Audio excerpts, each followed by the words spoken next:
alone down. Oh, meow, meow, meow, meow, meow. Down.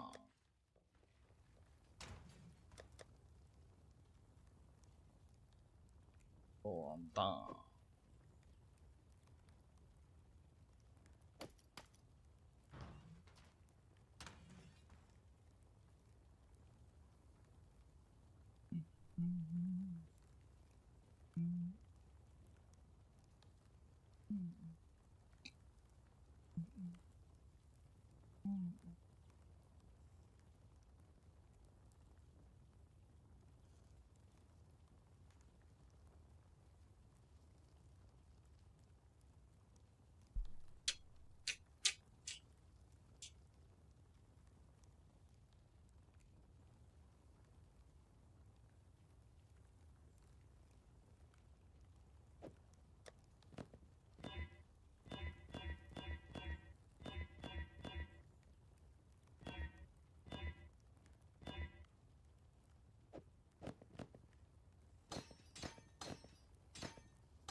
Hello, hello, hello.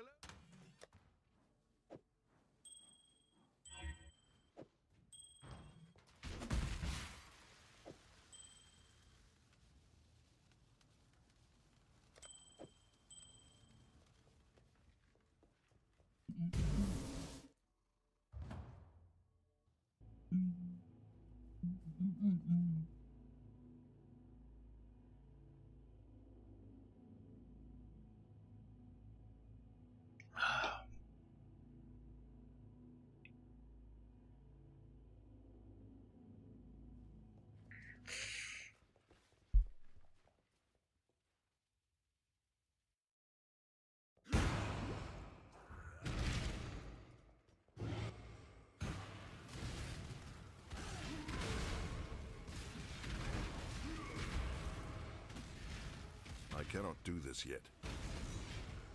Return to the dirt.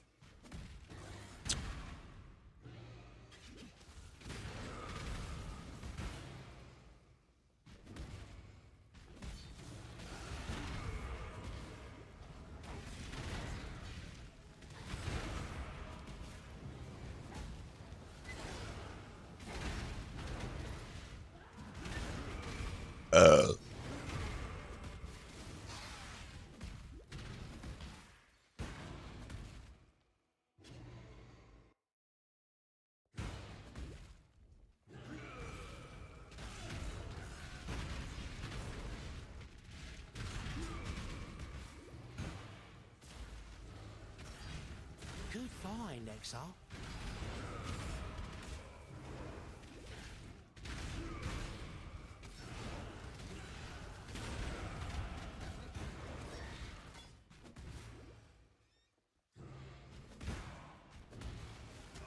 Whoa.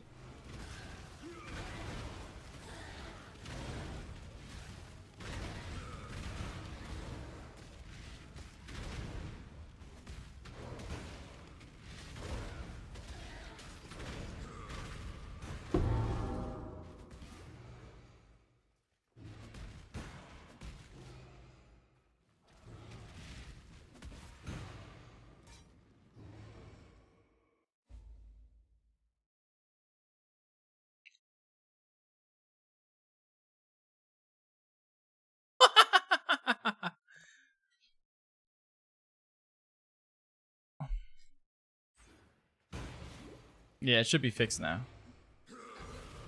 I had my fucking, I didn't realize I had my, I don't remember what it's called.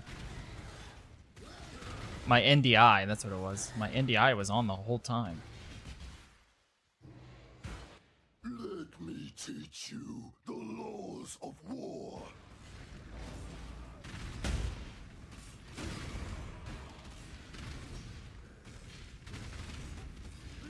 Dude, my last build was so fucking good, and I fucking wiped again with chaos, with no chaos res.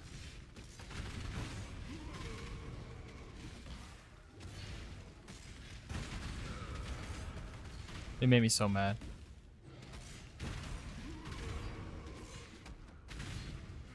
The problem that I'm having is that like the early game, you don't drop anything. So like getting like any sort of gear is so difficult.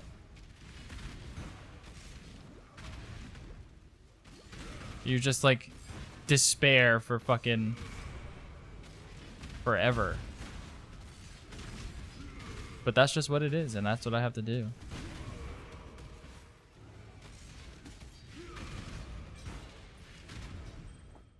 Tukohama.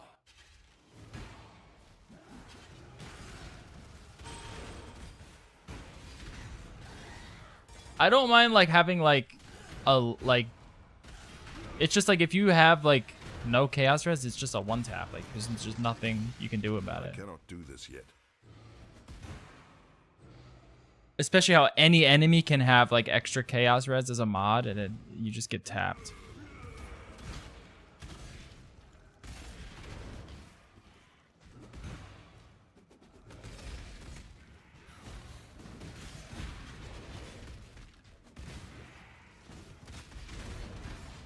I just need to get to a spot where I can like start actually making some items.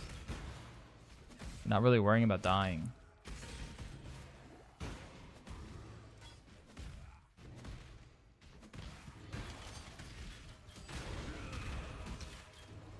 I think if I die again on this character, I'm just gonna try the Archmage next.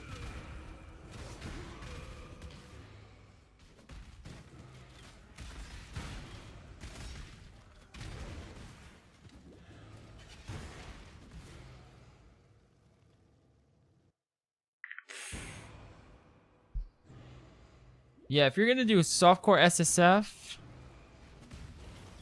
I mean, you probably don't want to play Lightning Strike again. Like, look at this shit. This shit's like, why is this in the game so early?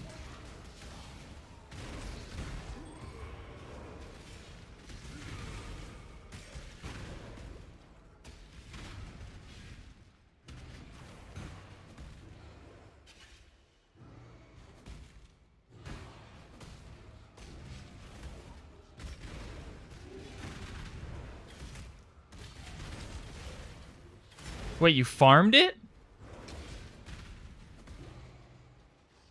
Or you bought it?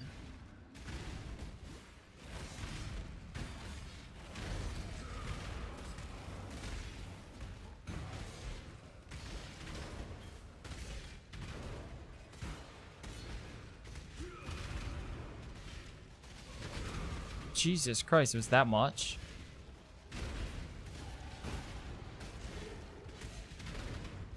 Is it really that rare? How much is an Awakened Multi-Strike? Is it around the same price? Can you use that with Multi-Strike?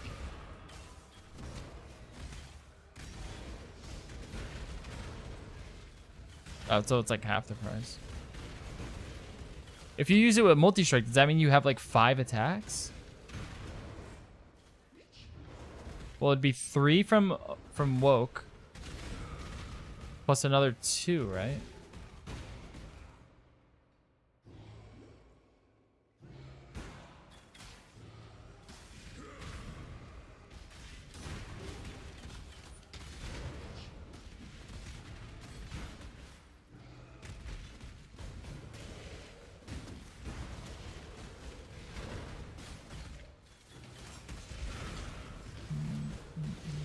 I cannot do this yet.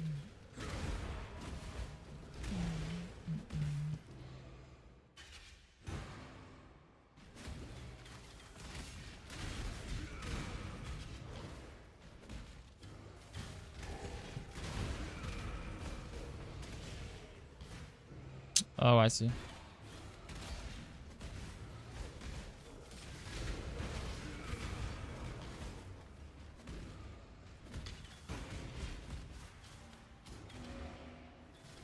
Wrong way.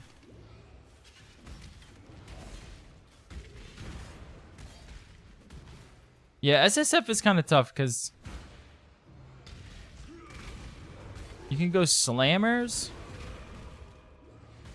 or you can go like casters are kind of fucked, in my opinion.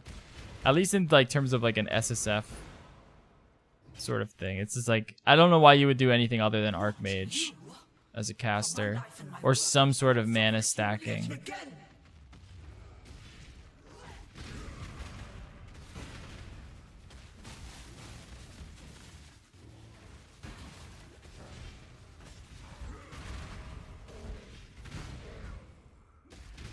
Oh.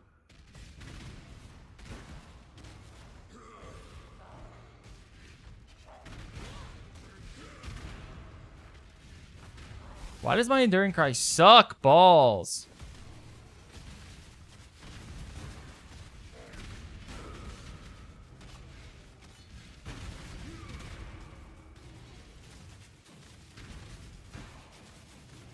Oh yeah, you could do Locust Mine. Yeah, that's that's probably a good one. I guess it's kind of the same thing, but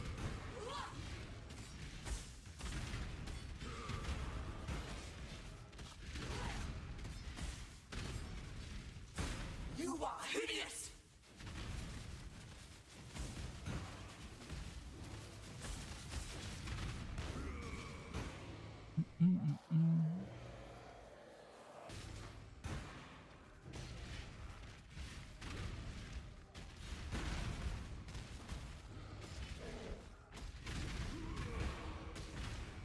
yeah, I would probably go Locust Mine into like, if you wanted to just like win, I'd probably go Locust Mine into like Hex Blast or something.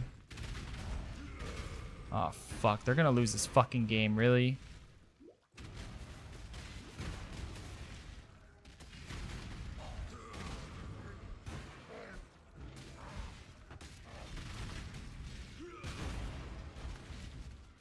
I gotta watch this game. Hold on. Oh.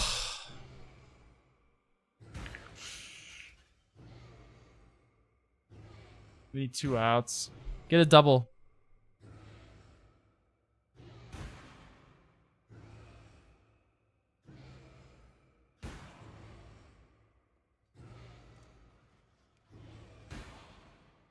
I know, I'm so hyped. I can't believe how quickly the summer went by. That's crazy.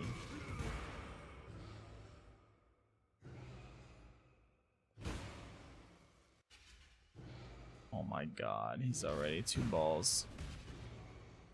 Put someone else in, dude. This guy sucks.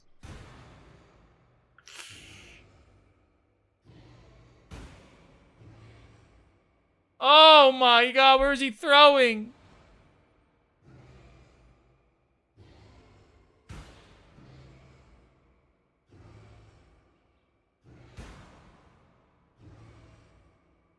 This bullpen is garbage. Oh, that was so close.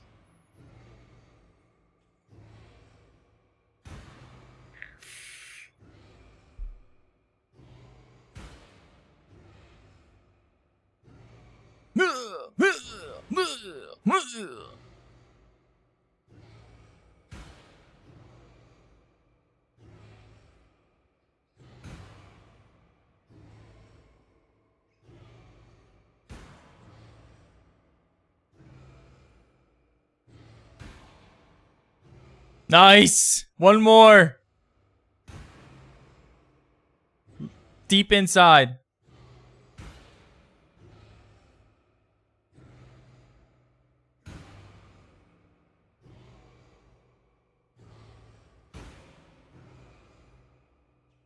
Yeah, he fucking tells every fucking pitch. It's so cringe.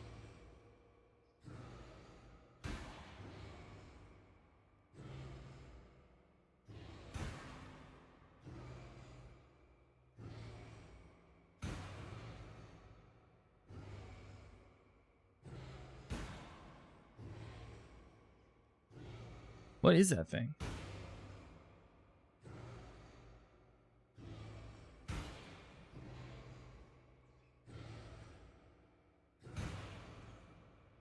Oh my god.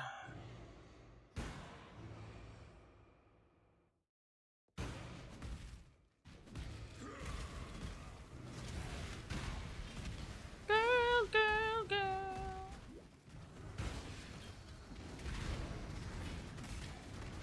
Yeah, I don't know why he had to do that.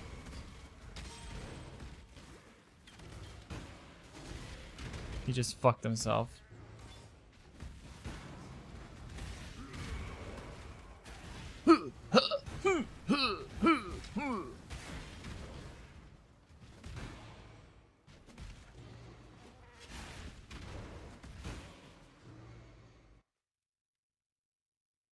Get in the zone.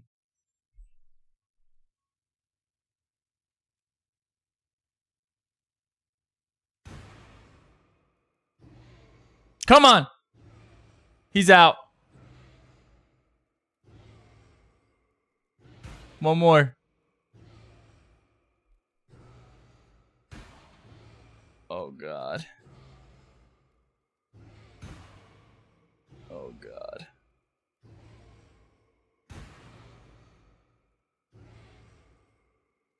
Beautiful. Beautiful. One more. I cannot do this yet.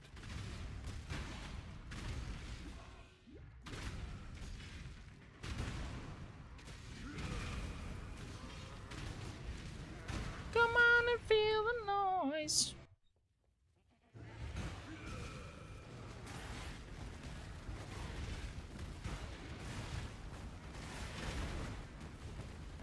Yeah, there's the game. And that's the ball game. Wow, what a win. The Braves are garbage. Actual garbage team. I can't believe they won that.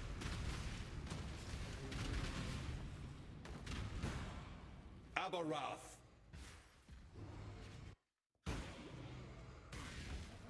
Ooh, wow, that was a huge win.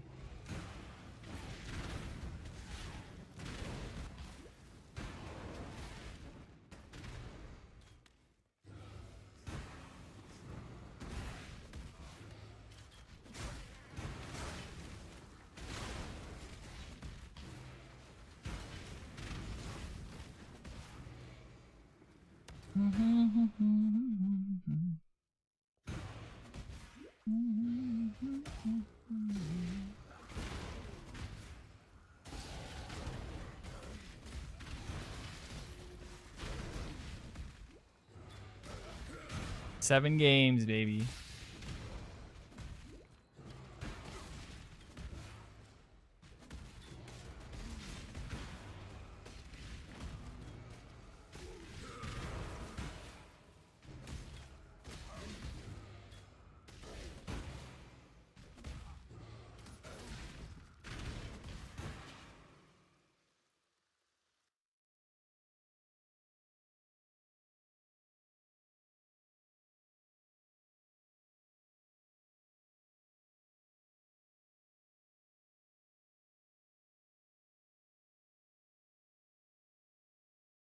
Tiebreaker tomorrow.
cannot do this yet.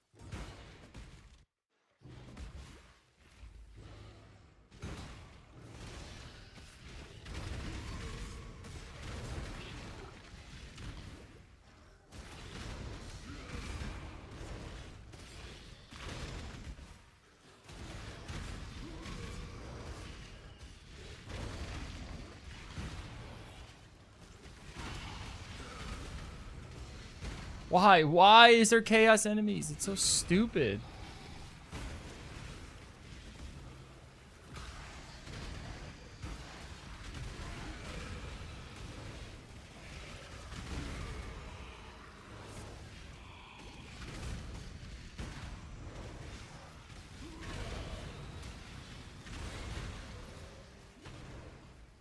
Ritslava!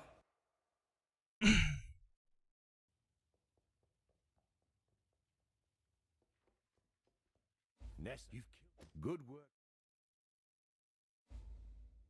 Another.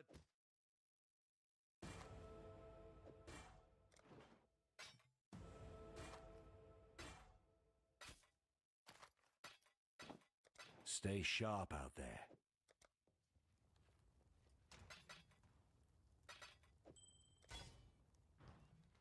Beautiful.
Oh, I want to watch that right now. That looks sick.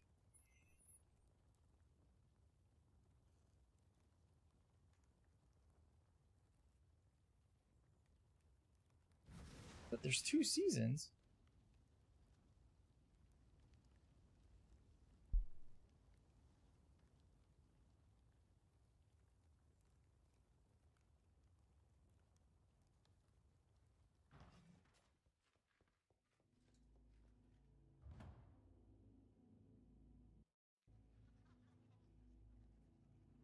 Bow, bow, bow, bow, bow.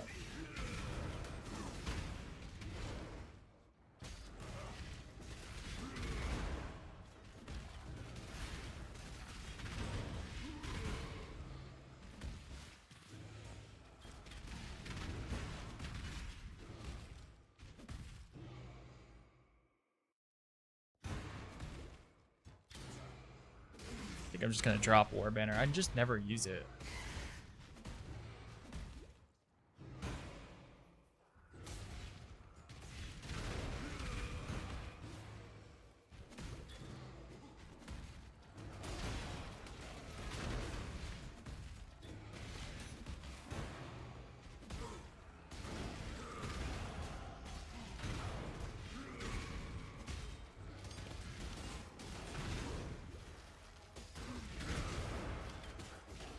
Get the fuck out of here.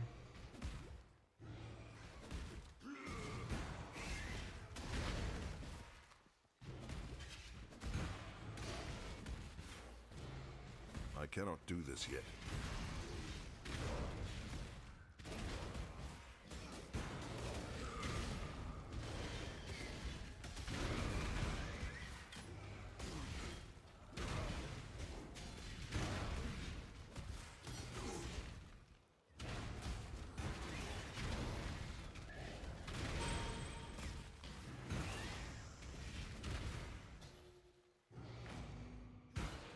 Can't you see? Can't you see?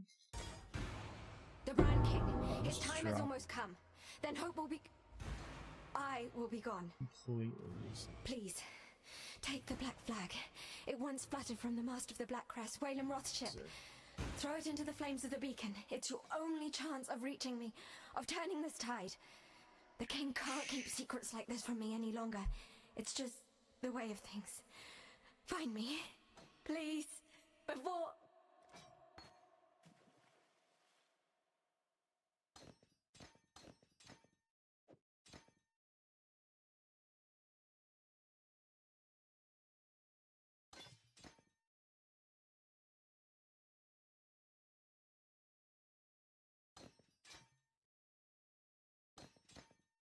Why would that?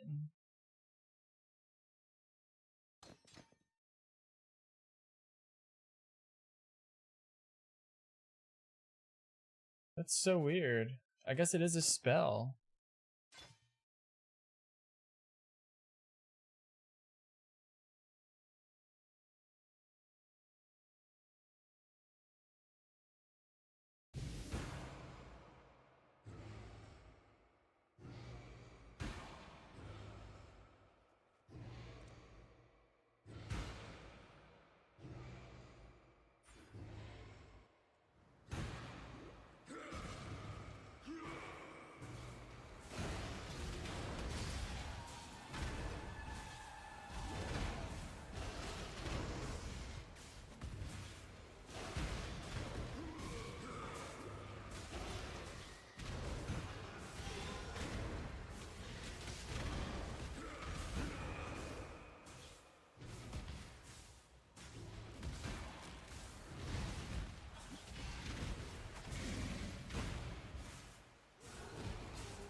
I cannot do this yet.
So strong.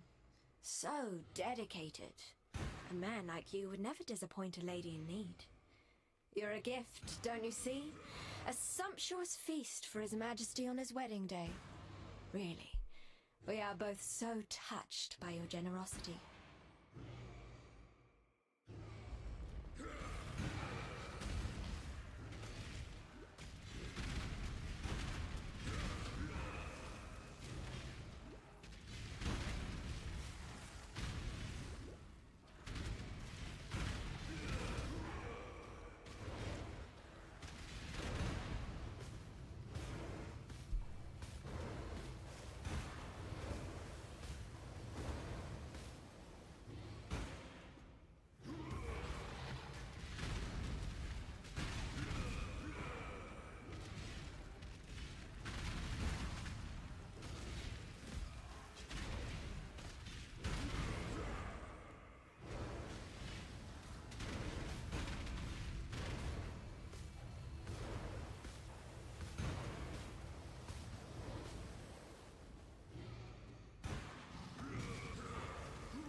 Sologoth.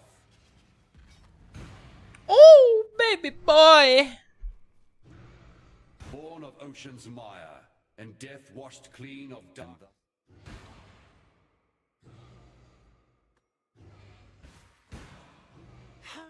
Hold on.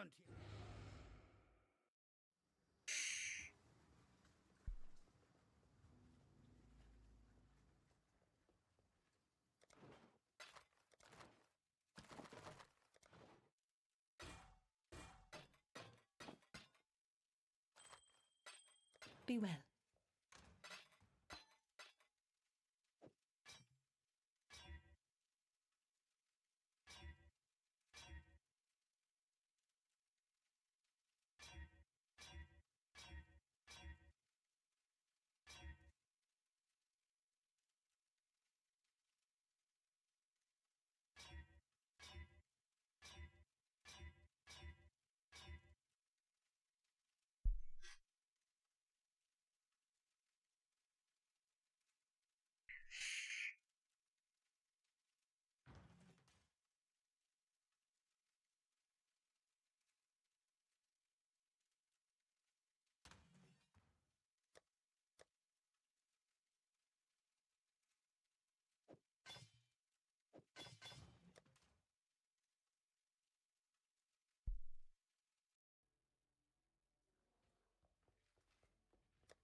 Oh, I'm an idiot.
See you later.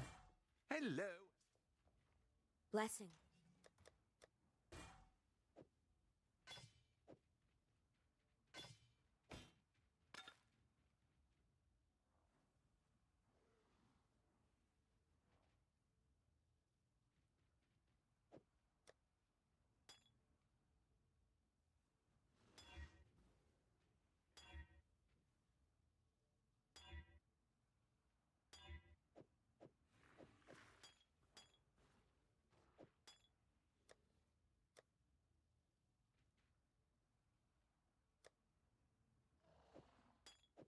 Actually, you know what?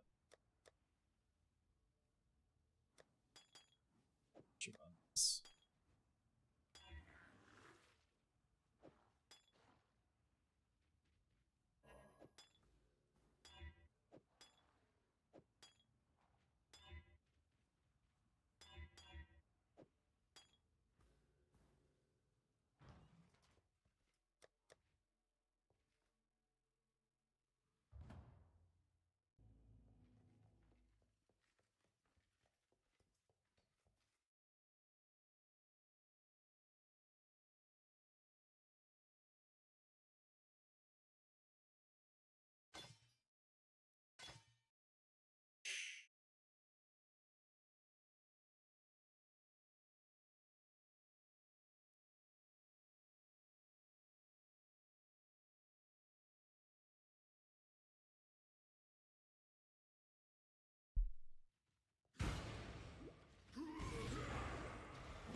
I cannot do this yet.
cannot do this yet.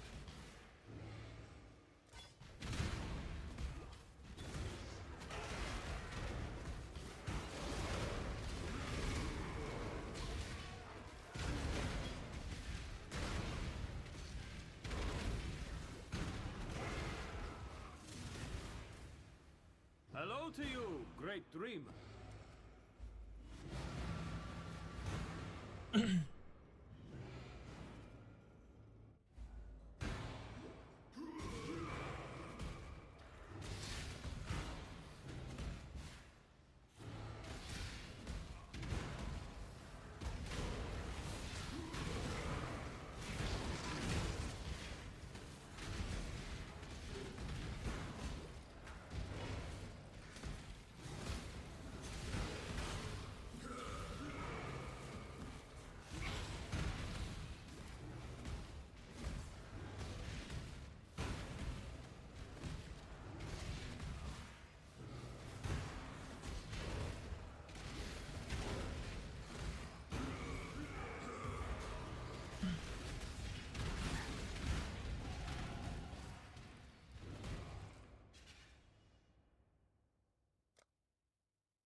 I cannot do this yet.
to Kohama.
Ralakesh.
Rothkol.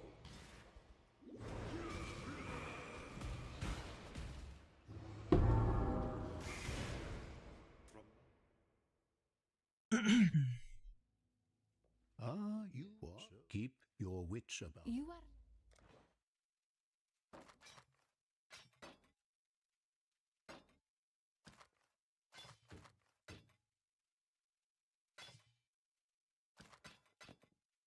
Be well.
Oh my, I don't even have the fucking thing. I'm not swift enough to use this yet.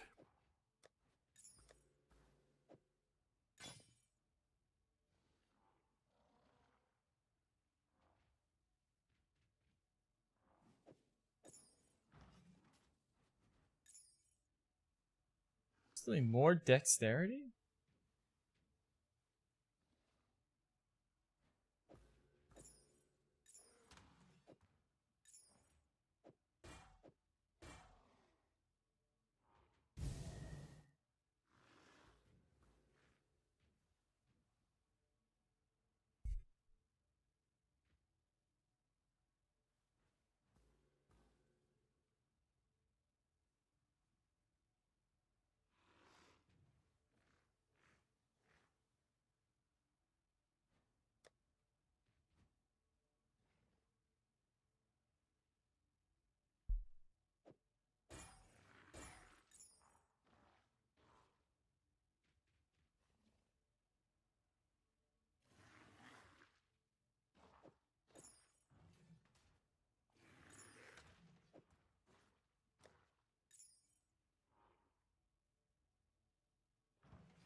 I cannot do this yet.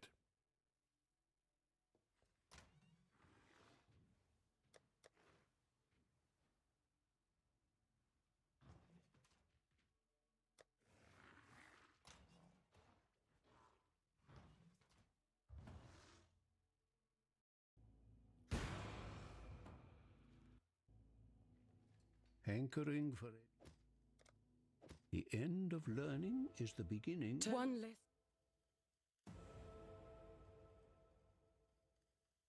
Yes. There's an. Keep your life to your own.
I cannot do this yet.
cannot do this yet. Bride has arrived, exile. I hope you brought a wedding gift.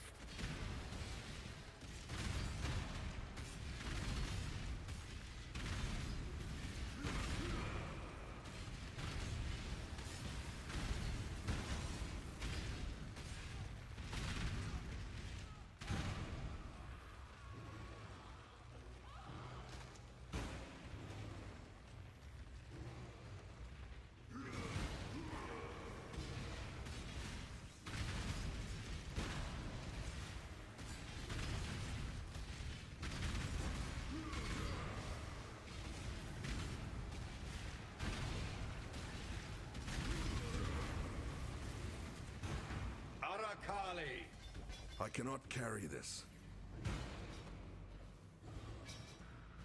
Death is the true climax of perverted lust.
What'll I do?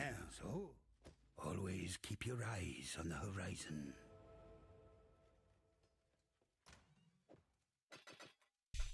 Hello.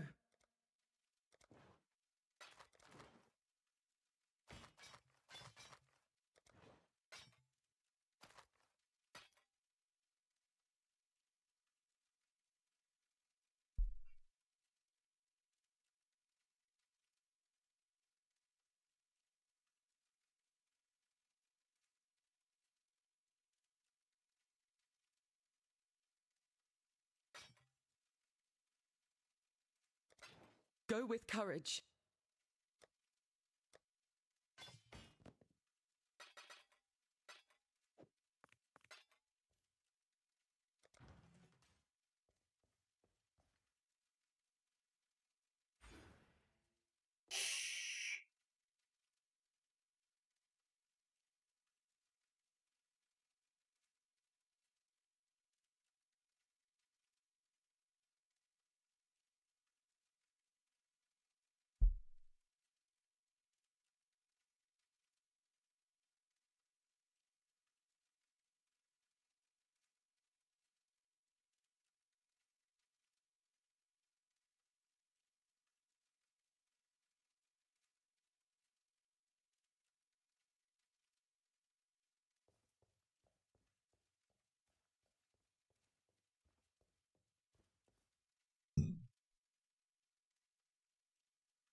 What's up, Scoot?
this yet.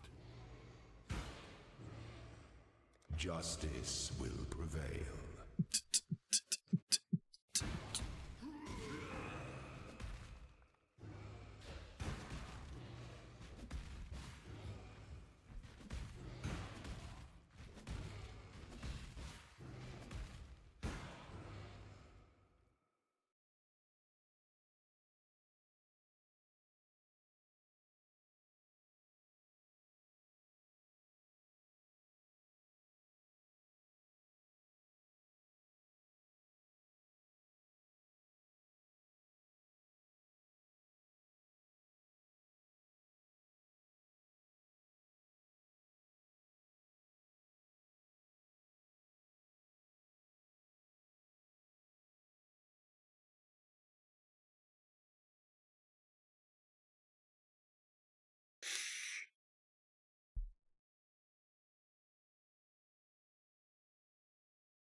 The weary traveler draws close to the end of the path.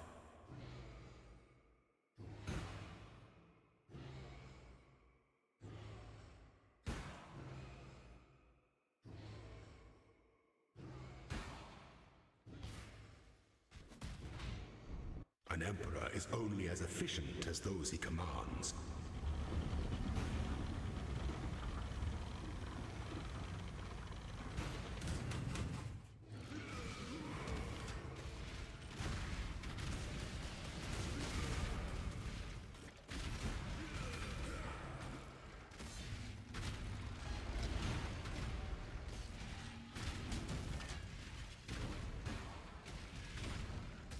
Such resilience.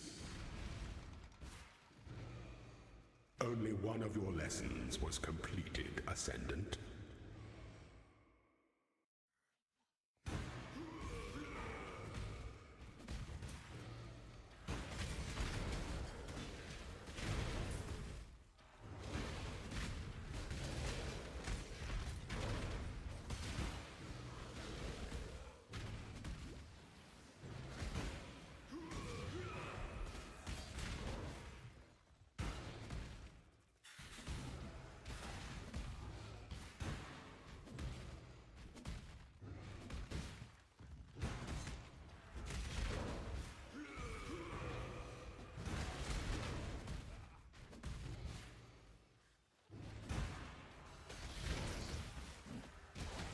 I cannot do this yet.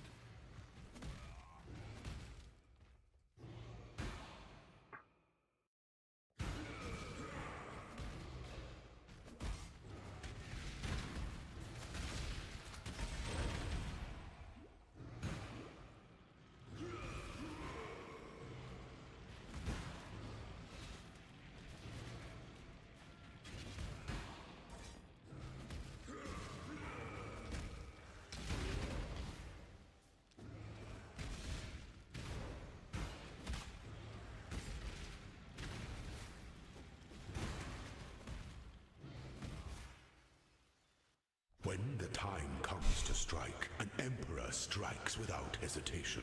The emperor in doubt, and the world attends.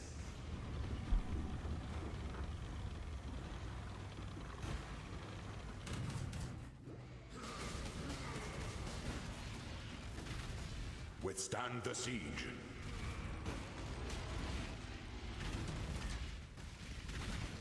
Such resilience. This empire remains filled with emperors in waiting.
aspirant can afford to be promising.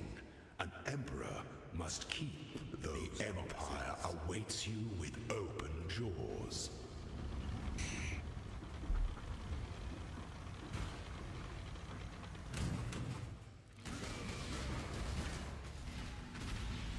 Strike with fidelity.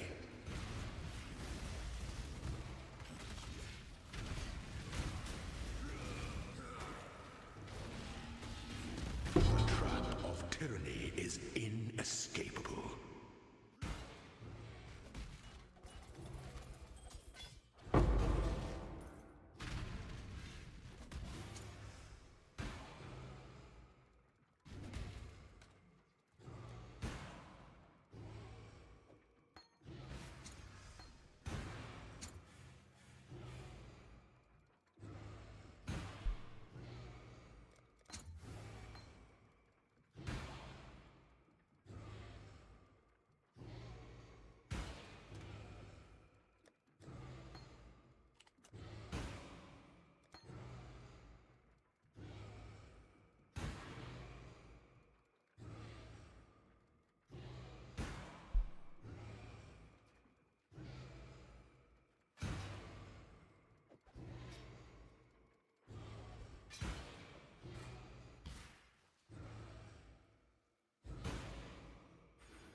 Greetings. Till next time.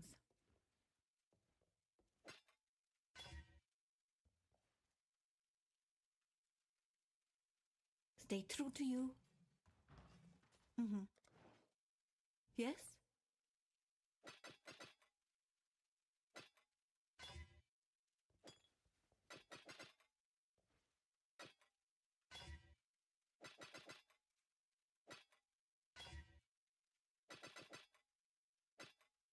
Fuck you. Well,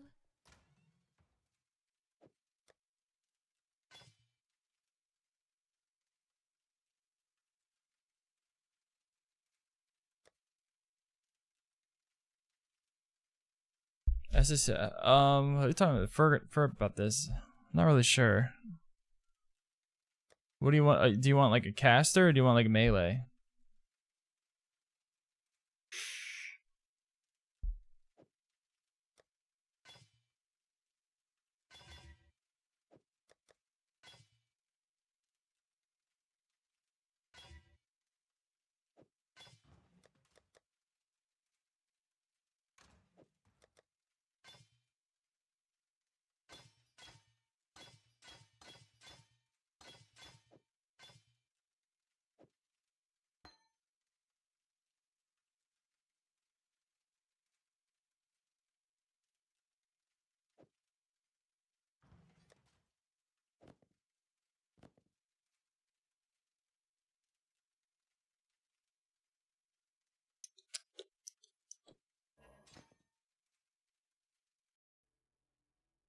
Yeah, Ursha is probably the best slam that you could play.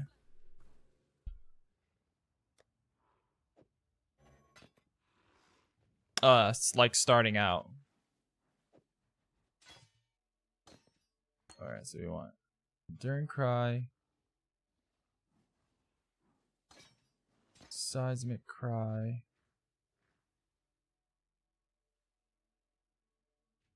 Actually, we don't need that.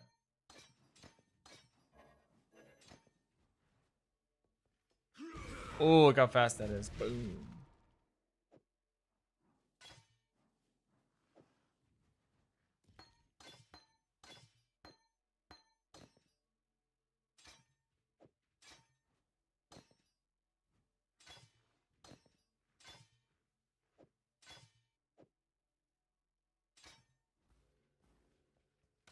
Yeah, Fissure's cool.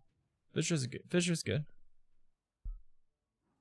But it's it needs a little bit more gear than Earth Shatter.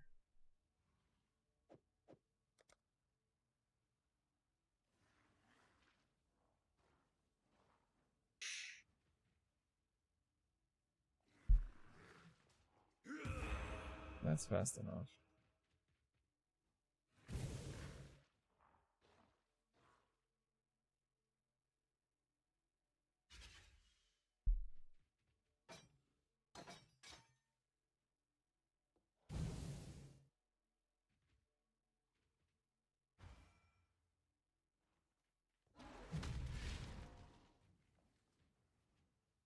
Oh, it's just so much mana, dude.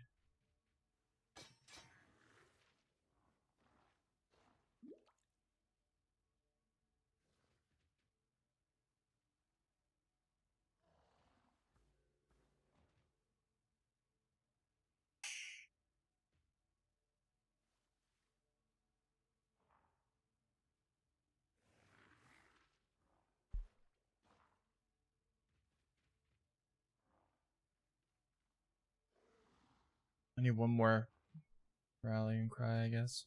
Hail, God.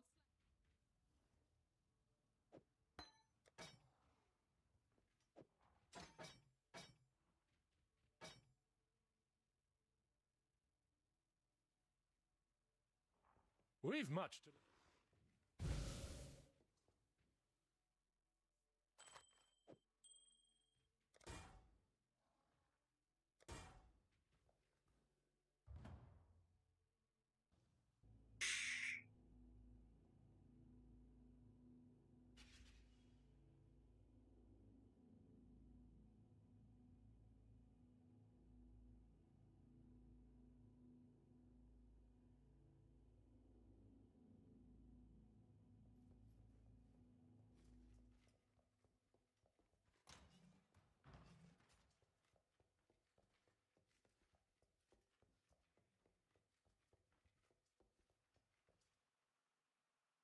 The only thing with Earth Shatter is it's kind of a lot of buttons.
I cannot do this yet.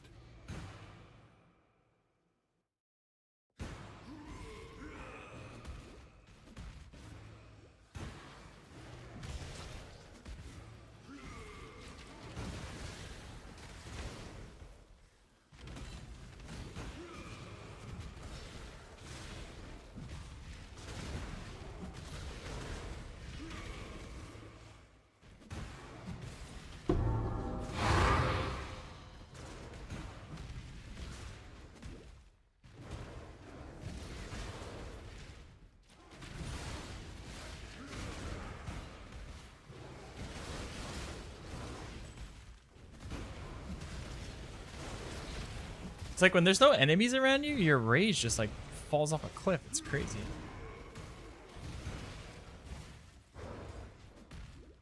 See, and then it just drops.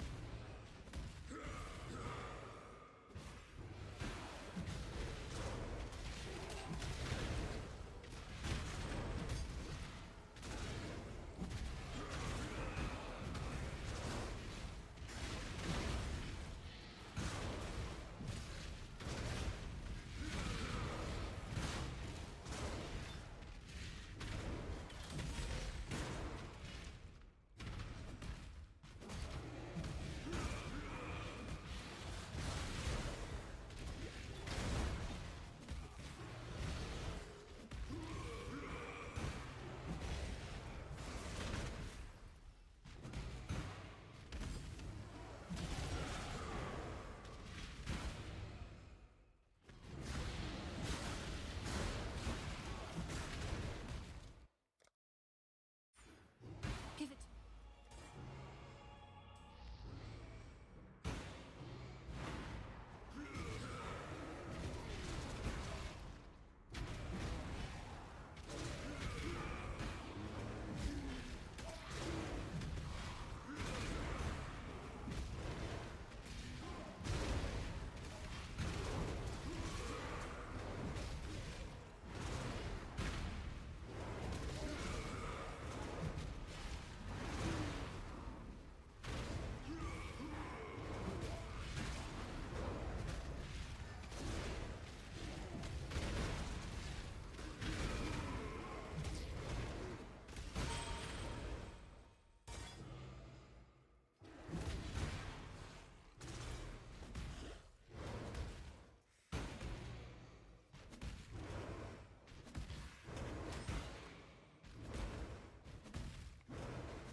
I cannot do this yet.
cannot do this yet.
Otsukohama.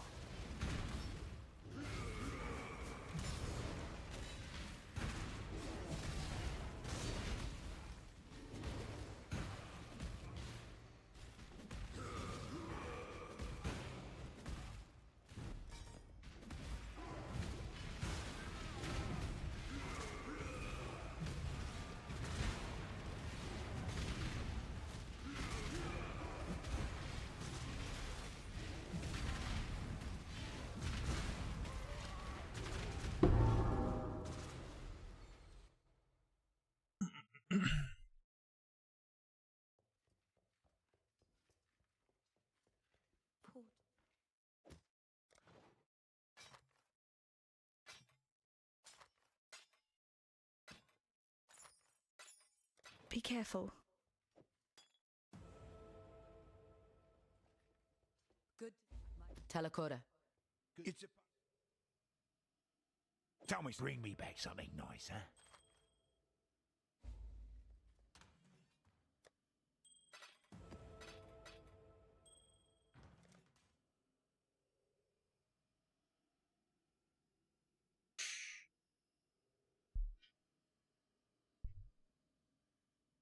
Wondering if I should take this. This give me more duration, but it's not that much. 40% more duration.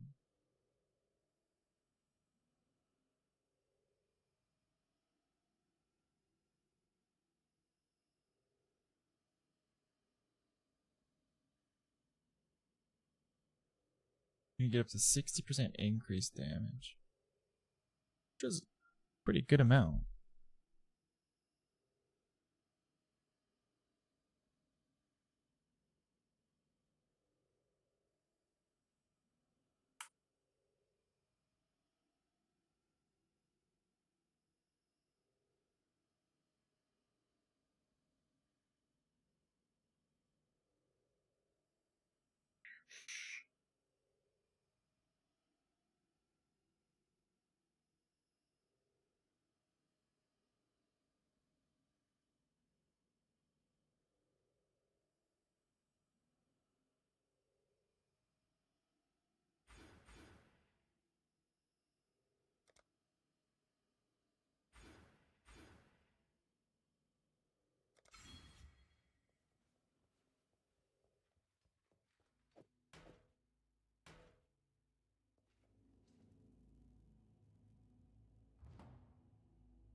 cannot do this yet.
This'll do nicely, Exile.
What did I just add? Oh.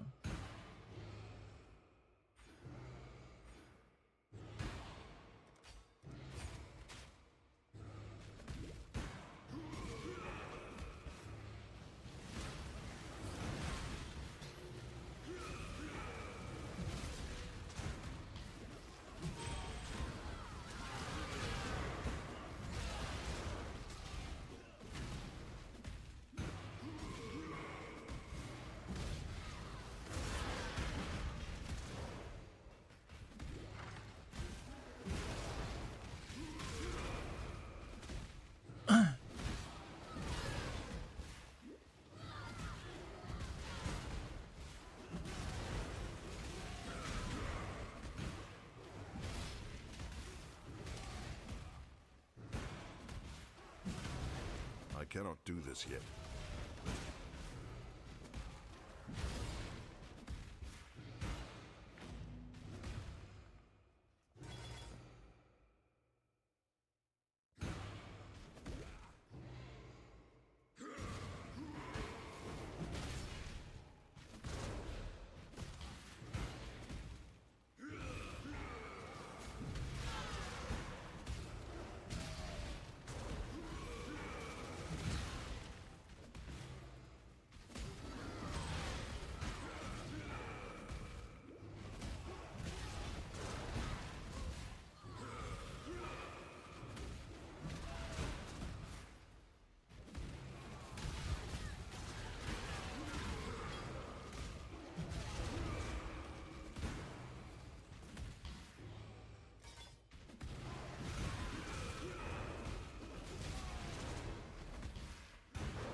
Build number 5.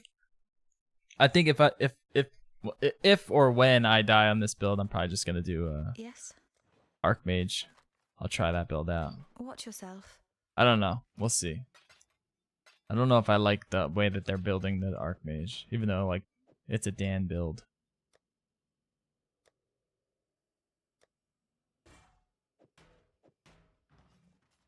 Dude. It's just like impossible to drop any items in this fucking game. You don't even get scrolls anymore.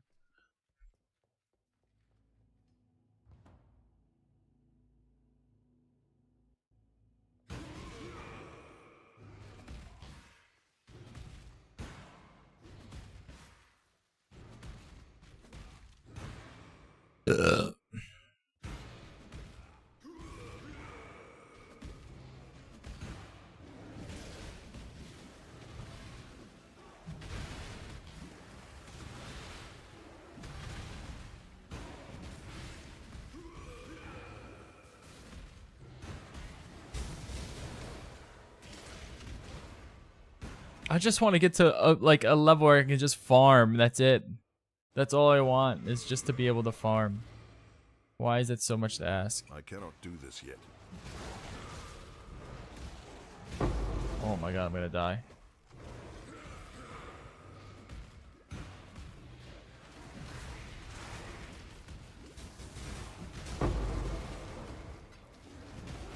These guys are dropping nice stuff. 3 chromes? Yes, please.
Don't do anything I would.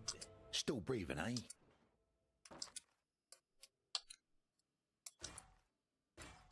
Don't do anything I would.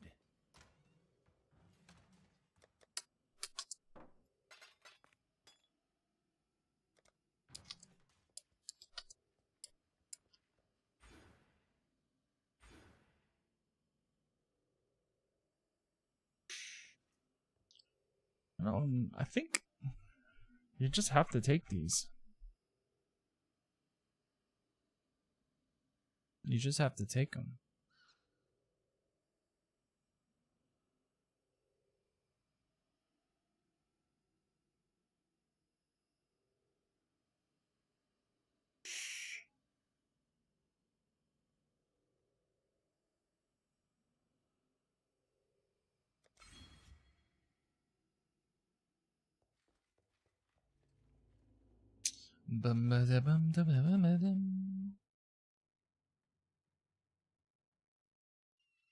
Welcome to the forge. Huh? Who's that? What do you need? What's your name? What'd you need? What'd you need? Bro, what? Why do you need ore? Why can't I just use my bars?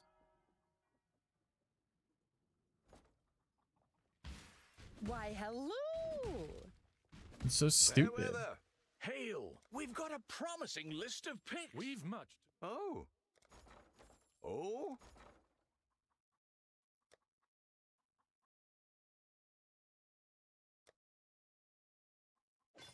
Well, it's not nothing.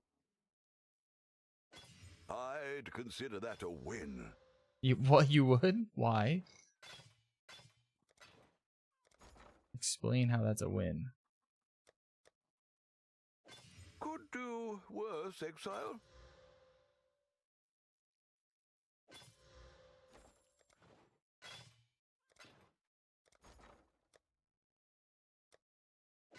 I'd consider that a win. I'd consider that a win too, my friend. Happy Ooh. I would like a fucking 6-link.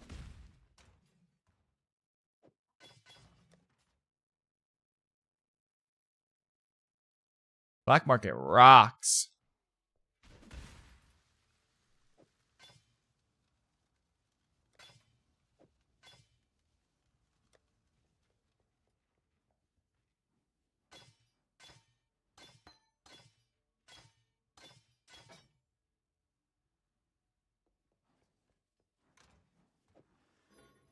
I don't think I need.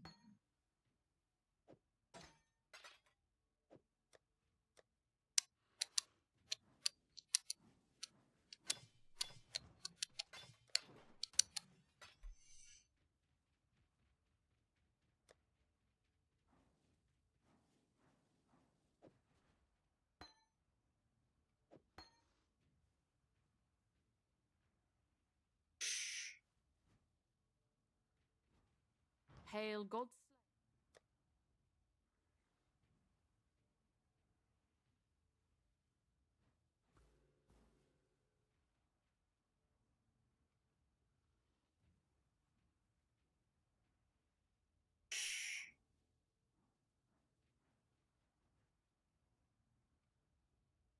Pulverize. Pulverize is probably the best one. 35% more.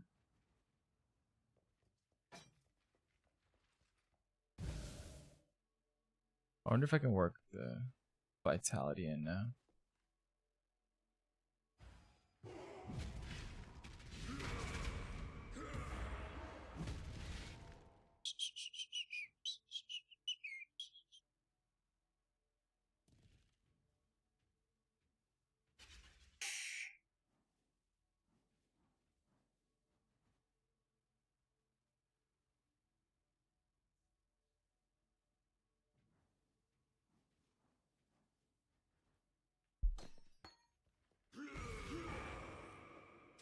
I cannot do this yet. It does feel way better with that.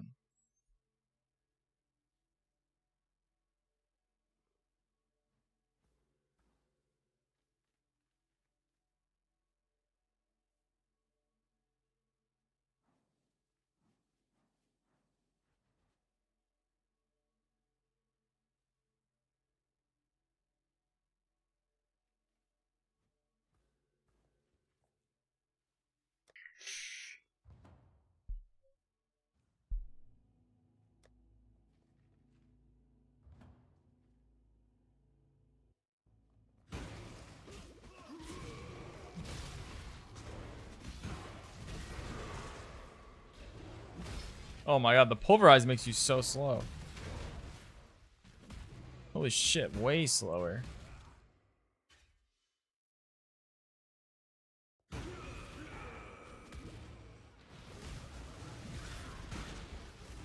Assassin poison in Gauntlet? I don't know how you did that. Well, probably just because you were going way slower.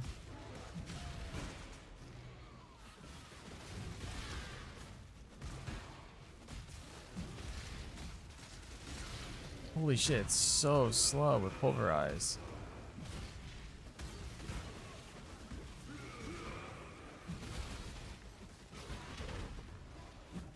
Oh my god, it does do way more damage.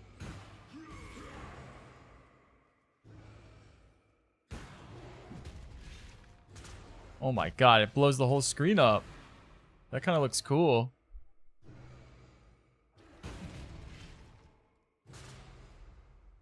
That looks like it hits all 5. You know what I'm gonna do? I'm gonna record this.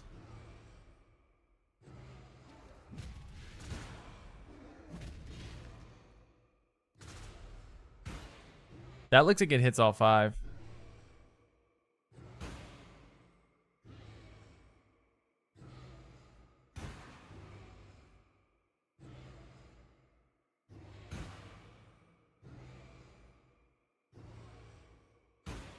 Why does this app have to be so slow?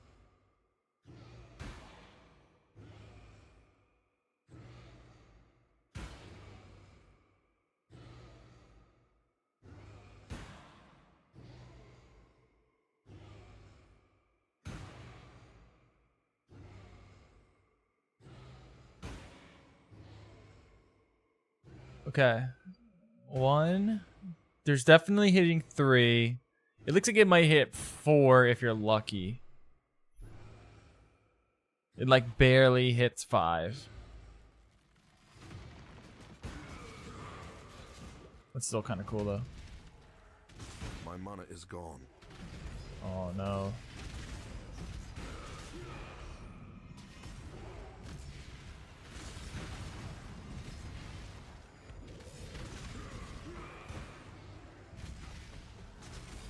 It's a little too slow though.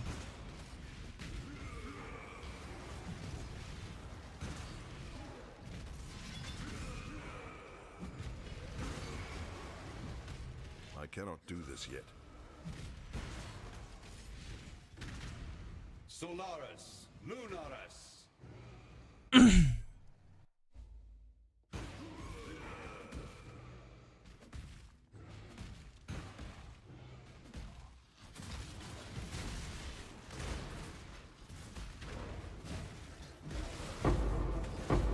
Humility? It's a shame that Tabula sucks. The days of the Tabula are gone.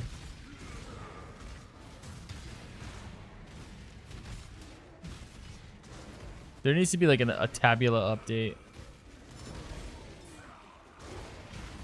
Maybe not a Tabula update, but a different item that's like Tabula.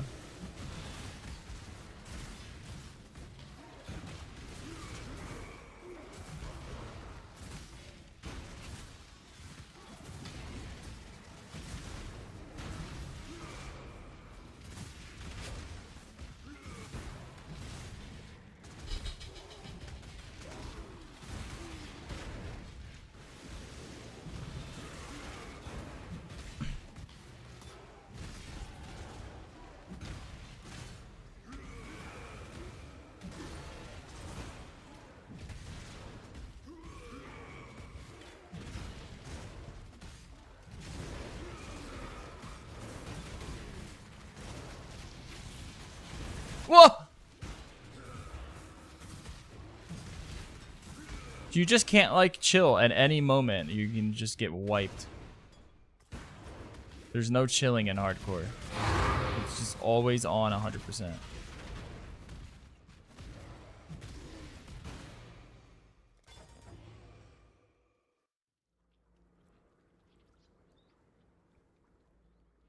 Yellow has Tabula Golden and Wanderlust. Hell yeah, dude.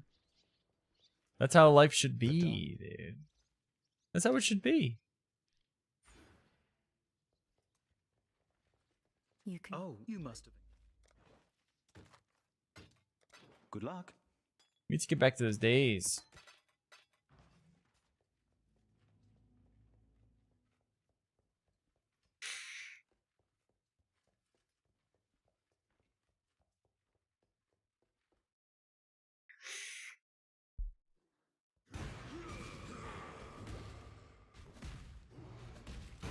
Yeah, old Molten Shell, man. That shit would, you would just be immortal if you had it right.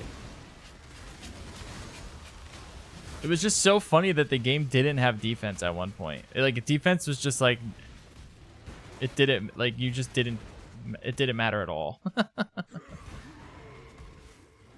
It's just so funny to me that that was a part of this game, because now defense is like everything.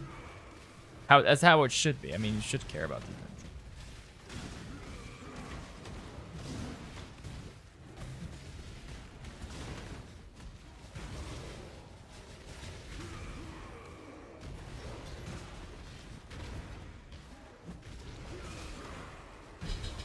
What was like the old determination? Like, I don't even remember what that was like.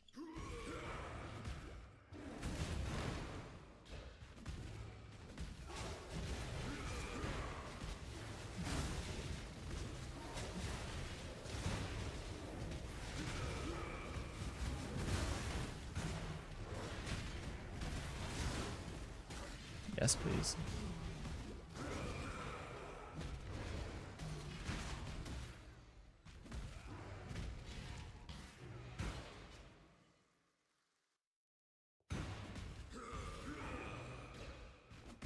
My mana is gone.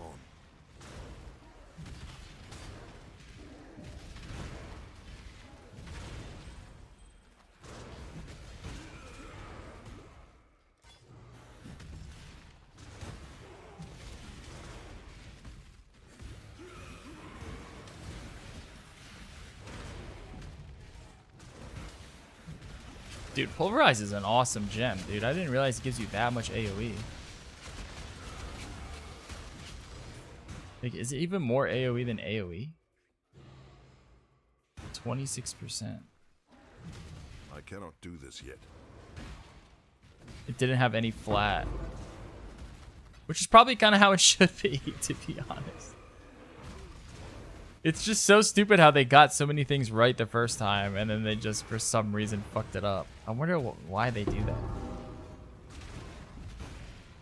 It should only increase the armor from your gear, you know?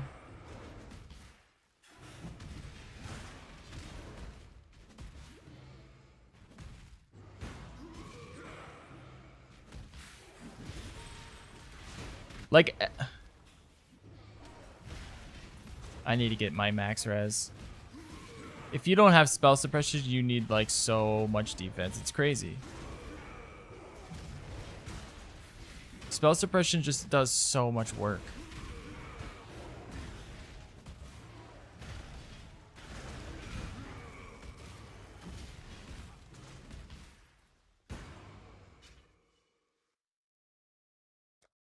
I wish there was something like Flesh and Stone, but for spells, like projectile spells.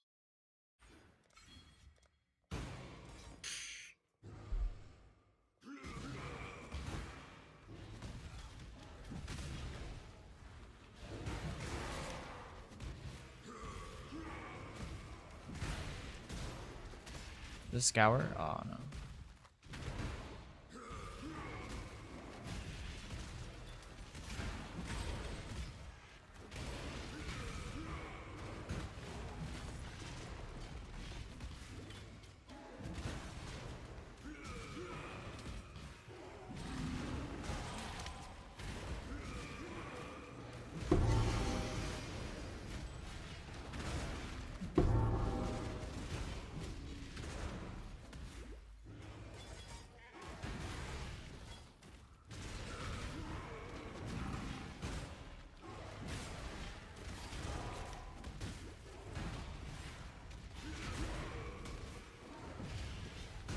Exile, you are a welcome omen. I don't even remember that. There was an alt quality determination. Oh yeah, I do remember that. I do remember that. I know, the alternate quality fucking shit was awesome. I don't know why they had to throw that away for transfigured gems when they could have just combined the two and kept the alt qualities.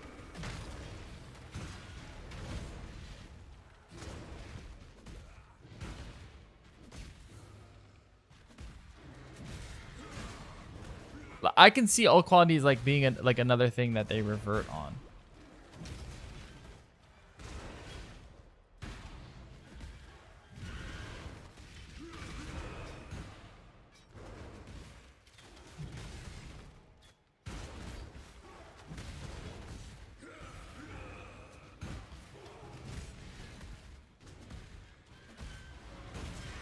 Dude, these birds are the worst. It's honestly these birds. They killed me twice. That's what killed me. Is one was extra chaos. The other one was like a flock of like it was, I think it was extra chaos and something else. I felt like they were like hasted. They just spit on you and you're just fucked.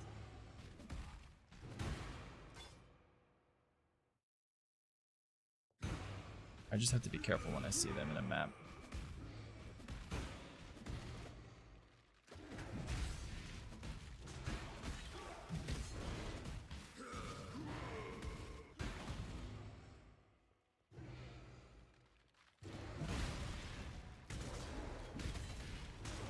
Is it it must be physical.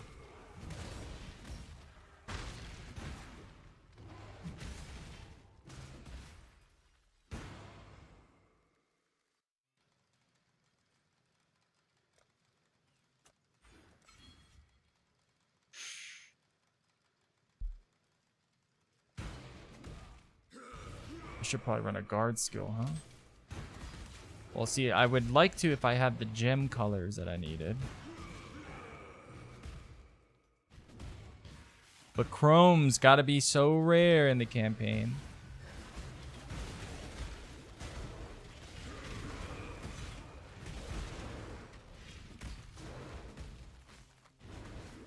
Fuck you, I'm killing you.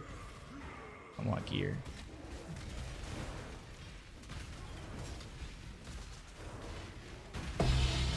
Oh, if that was... It's a 5-link? Oh, it's corrupted, though. Oh, look at those wacky-ass colors. God damn it.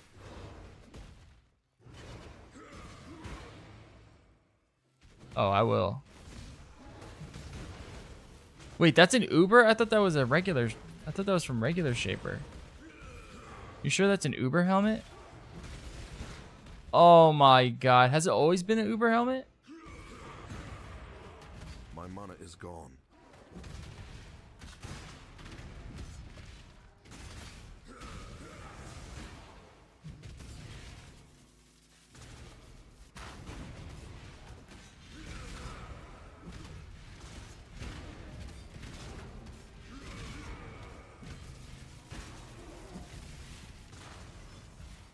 I cannot carry this.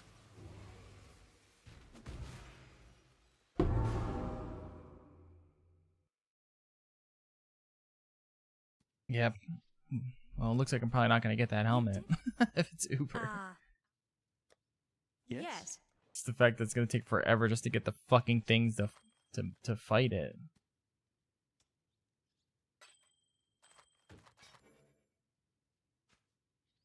Damn, dude. I guess I'll keep it just in case. What? Take care. 400? Yo, let's go. Oh, it's so slow though. It's so slow.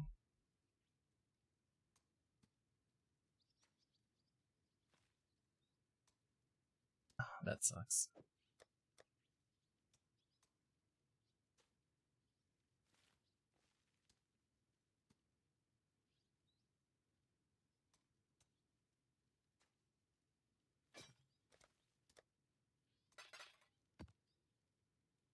Attacks inflict unnerve. Oh, wow. Super useful, dude.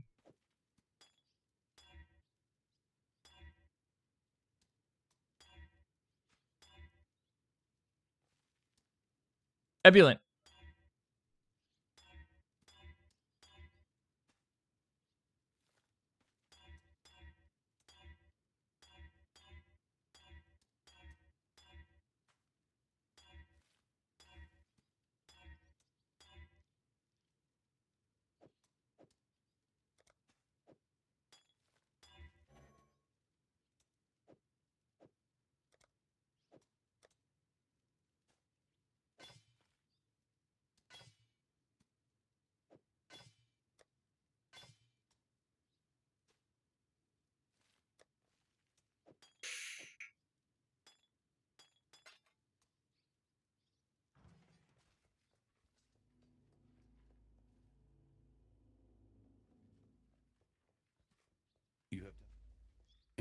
remember humanity. Well, see ya. Blessings.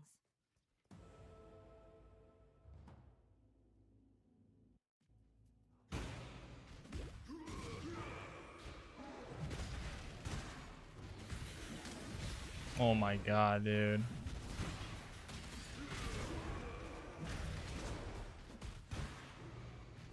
How did I not die there?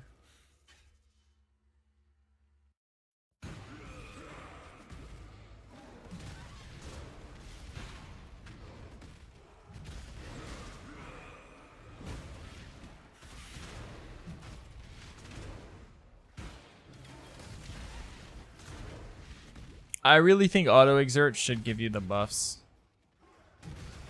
It's a hot take, I know. These builds could be like, it really isn't that much better for it to do that. Because you're already sacrificing so much. You basically aren't running auras.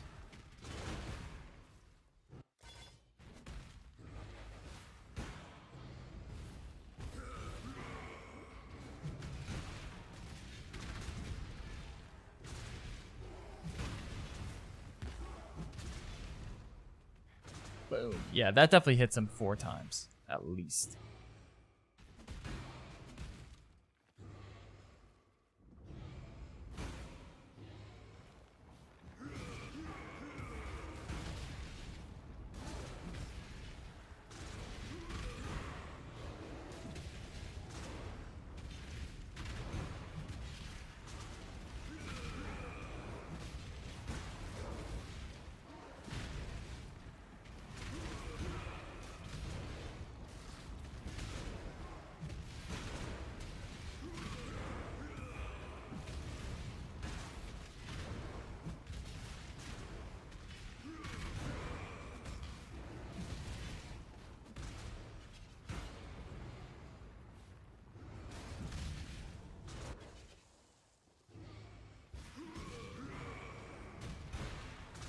My mana is gone.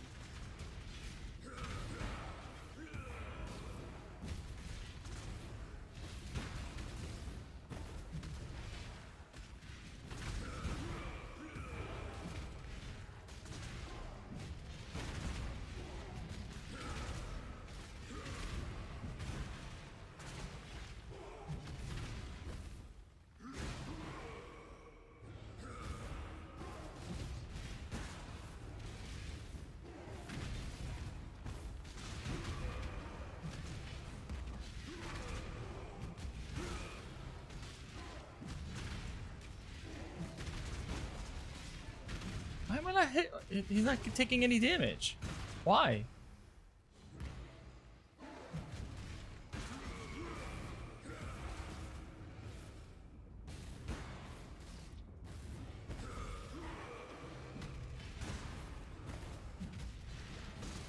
Wait, is he like bugged? He's fucking bugged? Am I doing something wrong?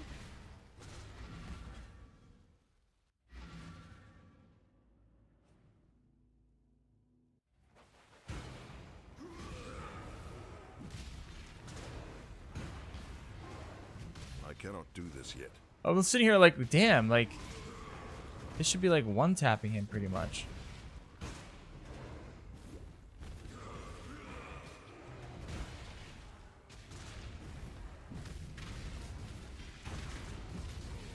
He should be taking damage here too.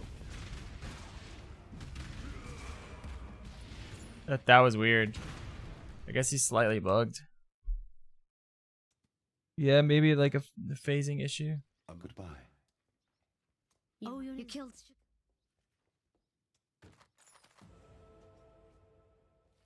They did that this league? Who wins? Ooh, look at that.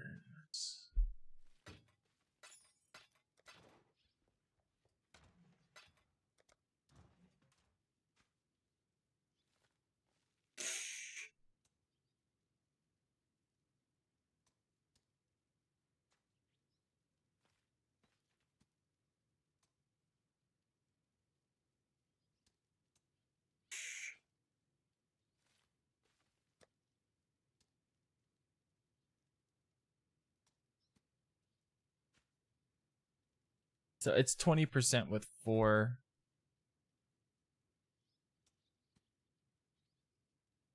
charges. Or 5 charges. That's pretty good.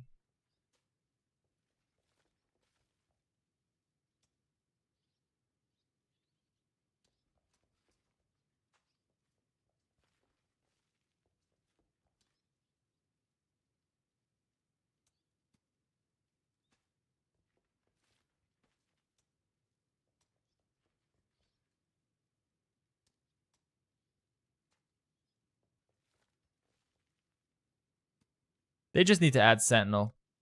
The whole thing. The whole league.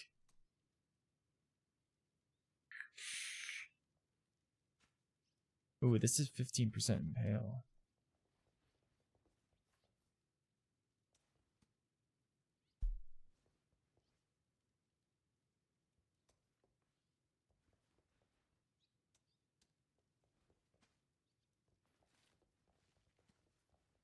I feel like I don't really need damage though. I probably just go impale.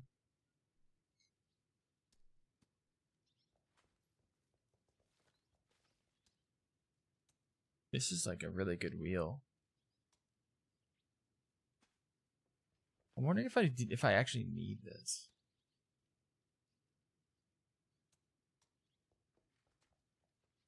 %80 increased speed. Like, what does this look?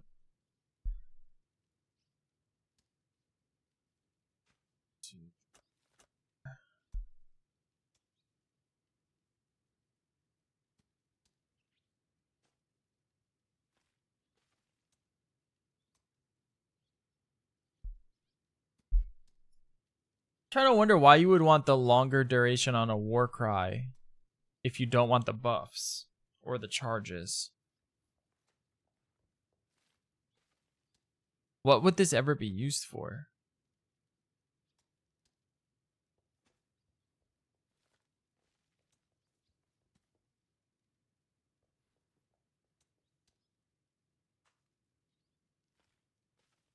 Yeah, but you don't get any buffs for the Warcries.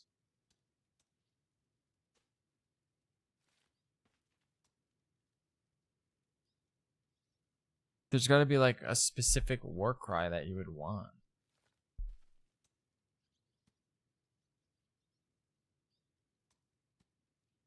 You wouldn't do it with this. You wouldn't do it with General's Cry. Maybe you would actually.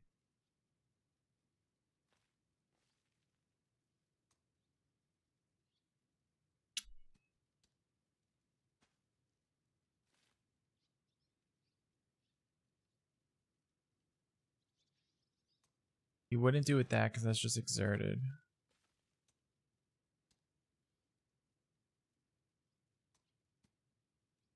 It just doesn't make. I don't know. Maybe it's only for General's Cry? Seems so useless.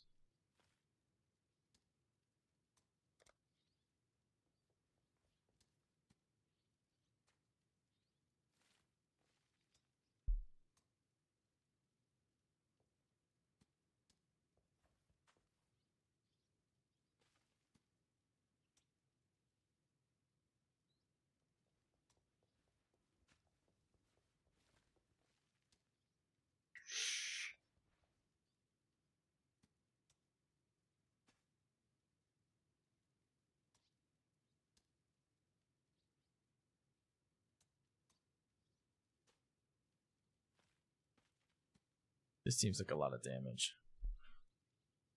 For Rallying Cry?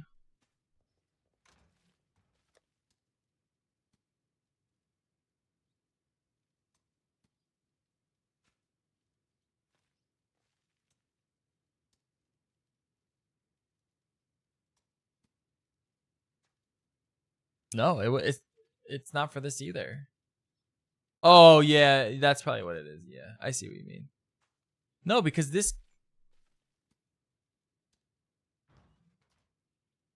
it means you don't get any buffs. It doesn't grant buffs.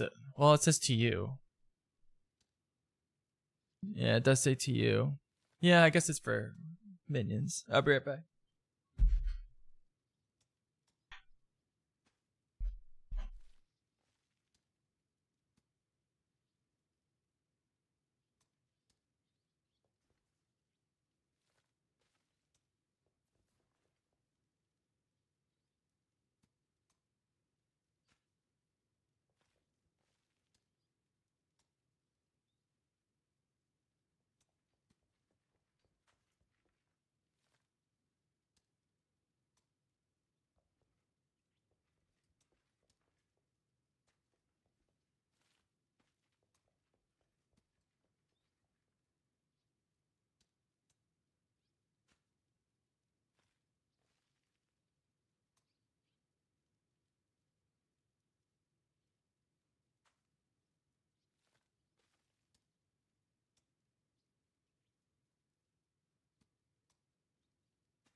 What minion build? It's just probably the general cry builds. That's probably what it is.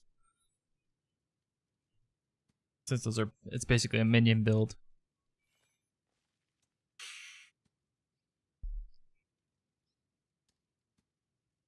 Let me PO. I might as well POB. Let's POB. Woohoo!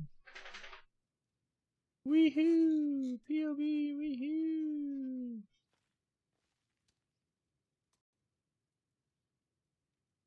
I love to POB.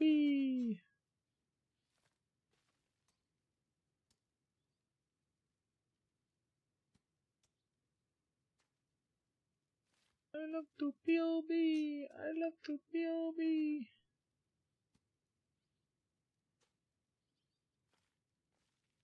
Yeah, that's true. I don't mind it. I do not mind. Alright, let's see. I'm probably doing like 10 billion DPS, I believe. I believe I'm probably doing around 10 billion.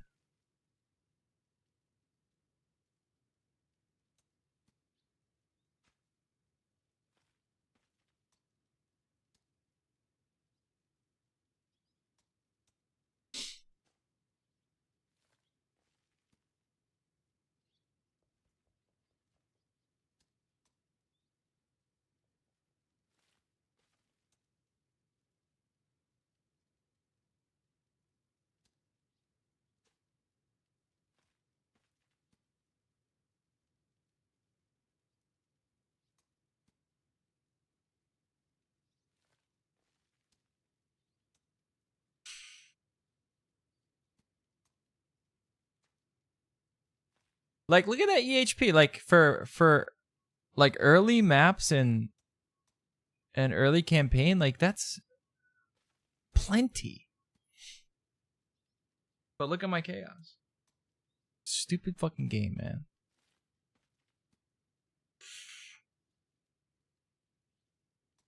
This is 23%. This is also 23%.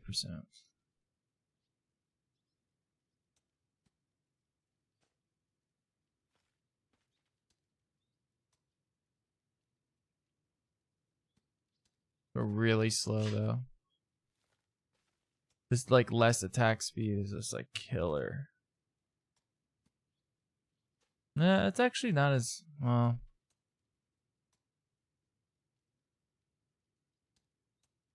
But you gotta get a better axe.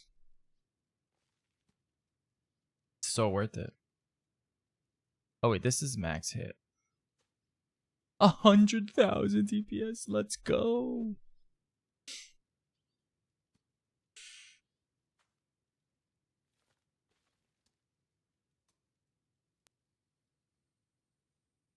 It's actually 200,000 DPS. No, I lied. 150,000. Oh wait, no, it's lower. Way lower.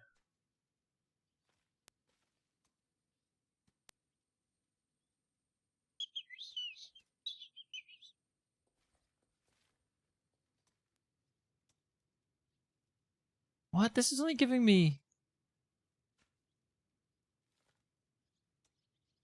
6? Oh, I'm looking at something. This is 15%.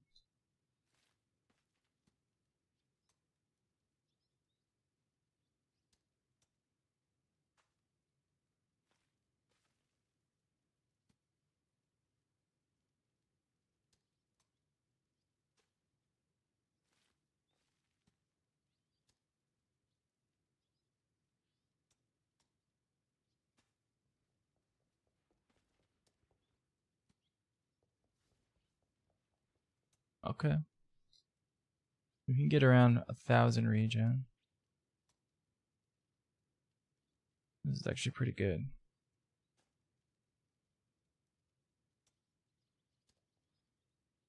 Who's the other axe node? Oh, it's this one. Alright, so what if we do Impale?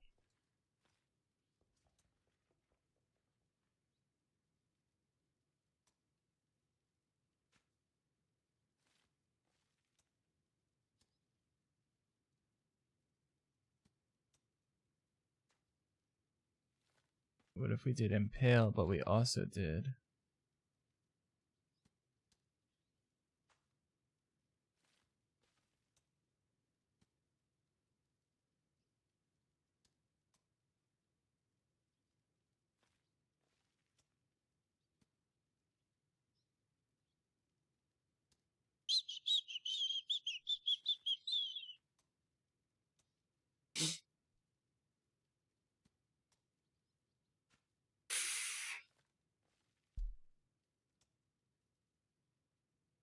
Intimidating? Yeah, I mean, it definitely helps, but the overexert gem is just so nuts, dude. It's just such a nuts gem.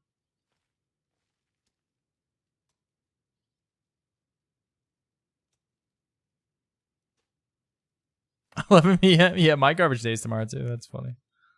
No, we're not dead yet. We're still alive. We're actually POBing though. POB is pretty good if you think about it. That's 100%. Oh, that's with the Impale gem though. That's 53. So then it Impale is better eventually once you spec all these nodes.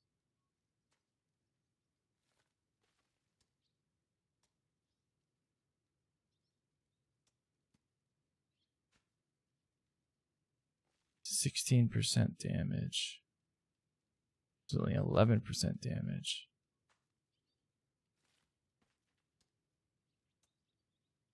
Huh.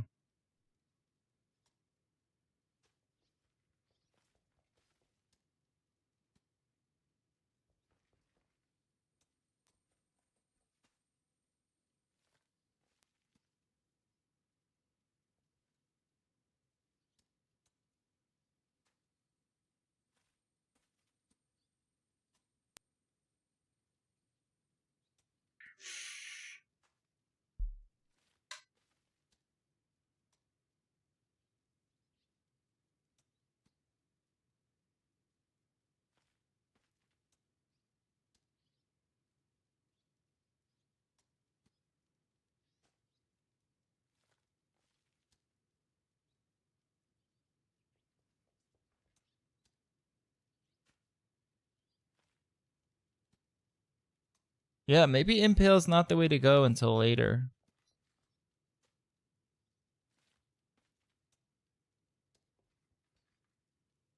It's 10%, 6%,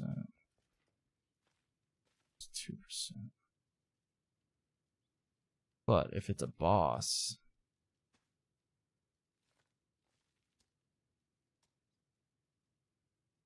still 2%.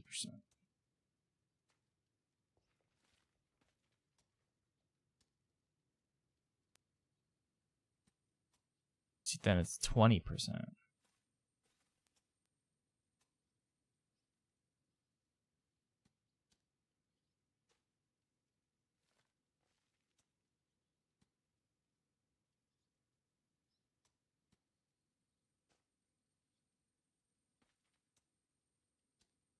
I should probably go with some speed.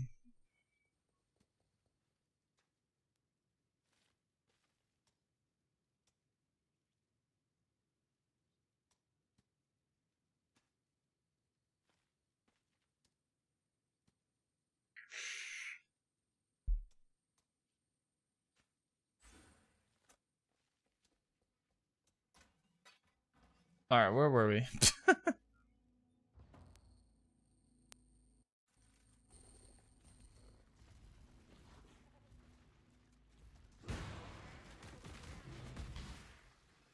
Guess you just play hardcore. Then you don't have to worry about no farming. you're not gonna make it that far. You don't have to worry about farming or currency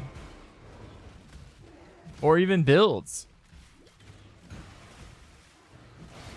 You just die and do it again.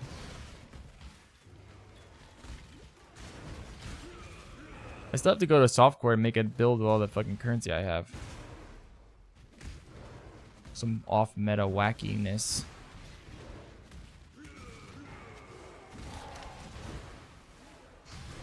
I cannot do this yet.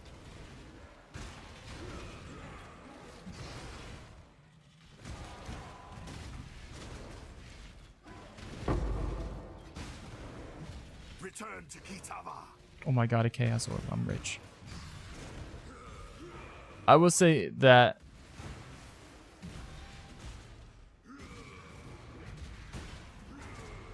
I think I'm pretty much over SSF with the currency market in the game.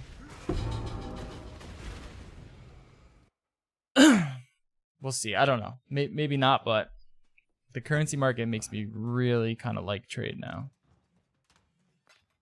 Even though I don't even use it as much as I Would be wrong to do that here. as I could be using it, I guess, but just the fact that I use it enough where I feel like it's worth it. It's so good. It's easily the best thing they've ever added.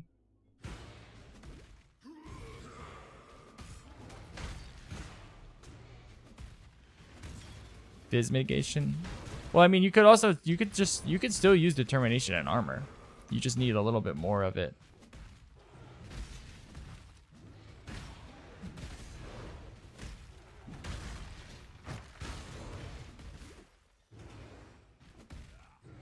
The best way to do it is to just probably play an armor stack. What is like a physical attack that you have to worry about? Because physical spells isn't that bad if you have spell suppression.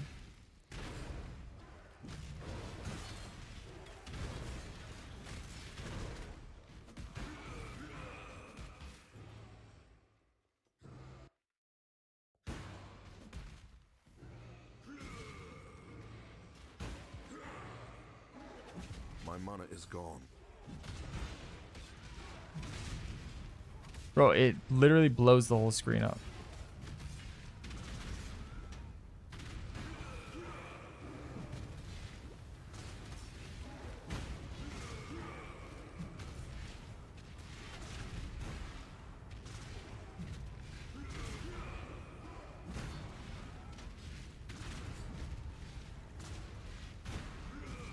You know, it's funny, when I was looking up builds for hardcore, I was like, why is everyone playing this on Jug?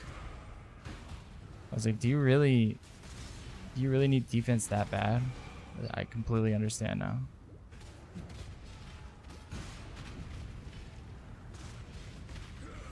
It's crazy that Jug gets pretty much no damage on any of the builds that I've seen. My love. It's just all defense.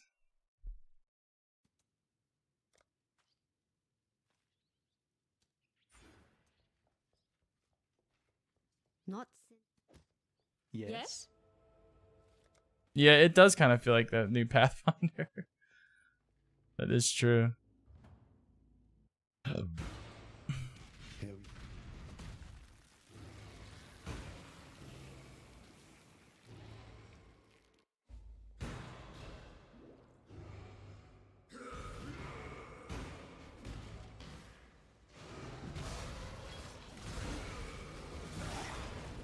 I need to speed this up because it's gonna kill me if I don't.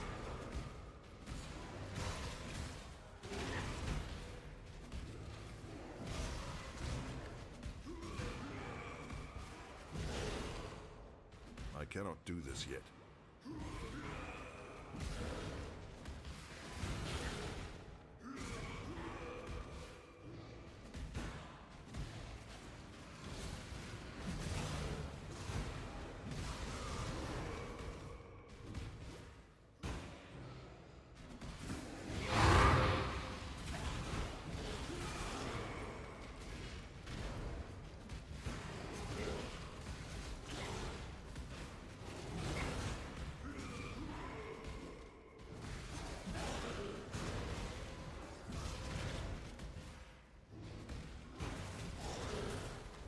I'm curious. I'm actually curious. Is like, what's the amount of armor that just like base armor that you get with like good rolls on armor? Like, can you get like 40,000 armor? There's just no way. Without like fully investing into it on the tree. Just maybe taking like 1 or 2 wheels, and then having like good rolls on your just your bases.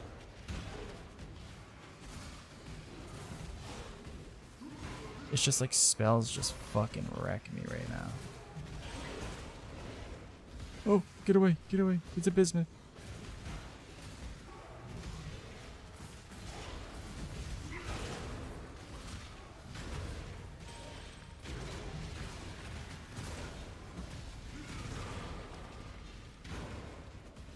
Don't tell me it does it to the whole thing. Oh, it does.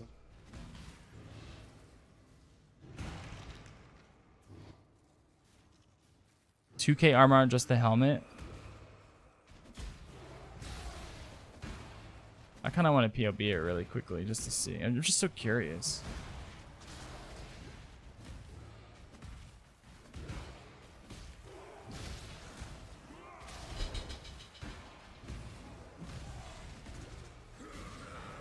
It's just like the way that that armor and evasion work is just like I kind of don't like how it works.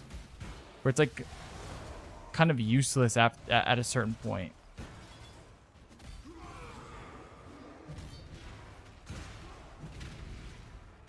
My mana is gone.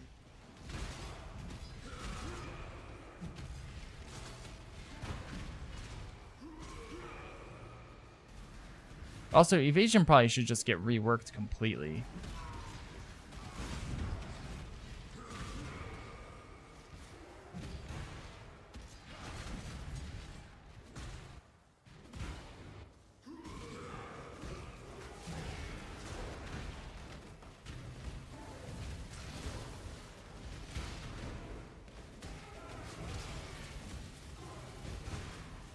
I guess it all at the end of the day it doesn't matter because PoE 2 is about to come out, and that's all like matters. There's just no shot anyone plays this game once PoE 2 releases.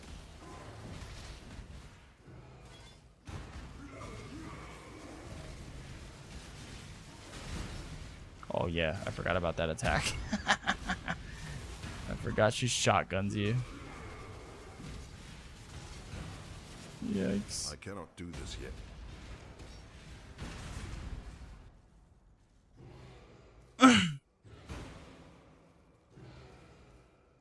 Let's make a bet. I bet you $50 that it doesn't suck. That's gonna be awesome.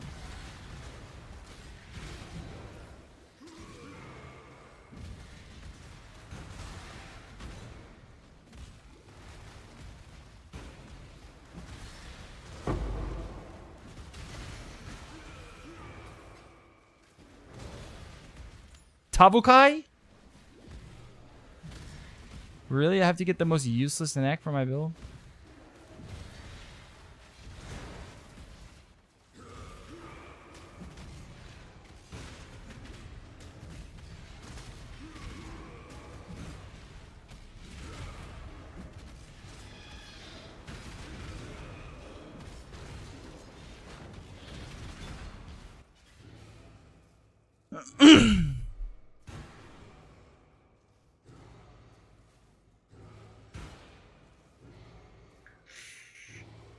You don't need endgame.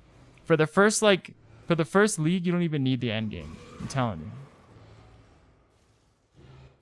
you. You just need enough campaign and enough bosses that it feels like you're doing something.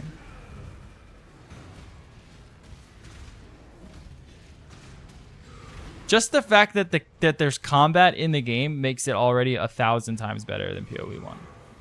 This game has no combat. It's like the most dog shit combat of any game.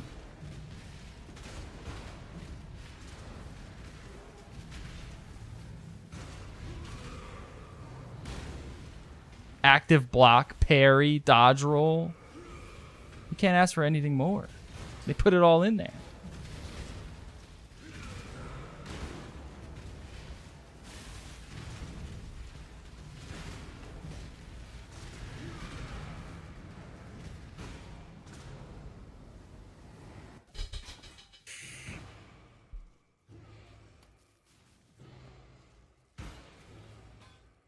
Well, ready to go. Well, time and time. Good tidings.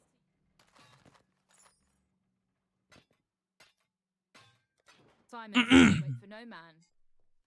We're almost there. We're almost back to where we just were. You would be wrong to do that here. Why? Remember, we do this for Still have freedom. no chaos res. Where am I supposed to get chaos res? Someone explain. Someone please explain it to me.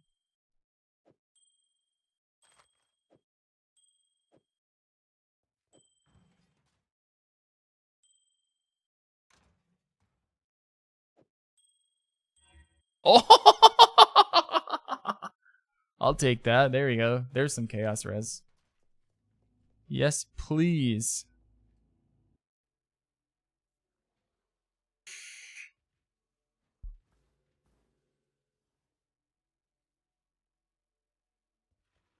Yeah, I definitely don't think I don't think PoE 1 lasts like after a year. It's just gonna be like hobbling along.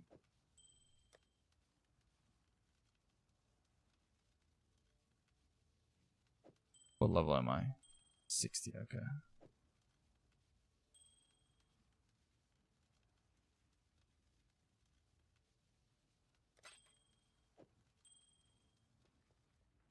Oh my god, I actually have positive chaos res.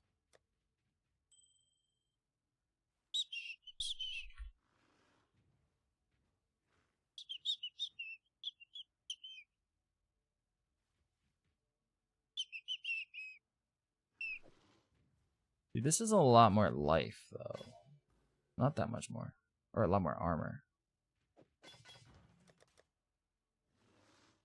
Lightning chaos.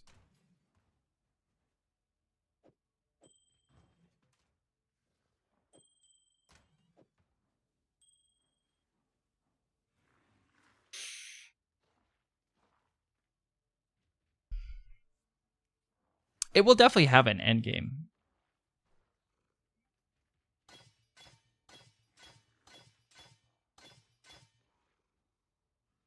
It's just, is the end game going to be like...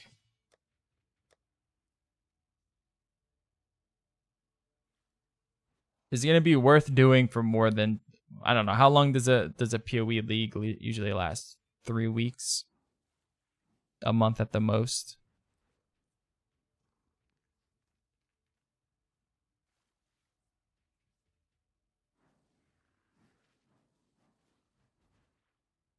I think you guys are underestimating at how many like streamers and shit are gonna play that over PoE1, and that's just gonna move the whole community over.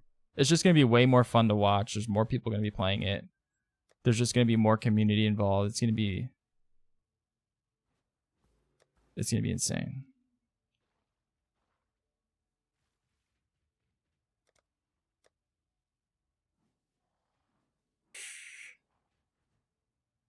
They should have released it during D4. That they did fuck that up.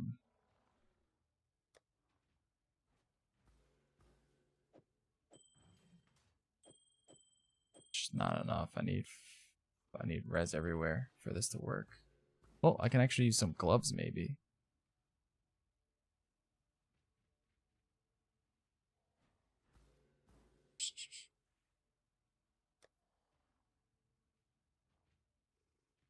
Wait, can I use that? Where was that axe that I had?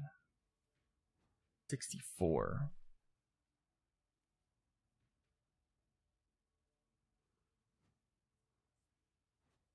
Just 270.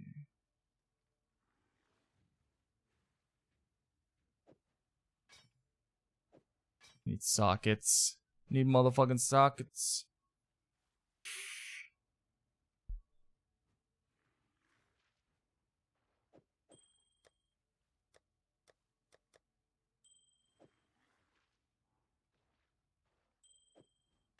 Oh, that's not enough. Okay, whatever. This will work for now, I guess.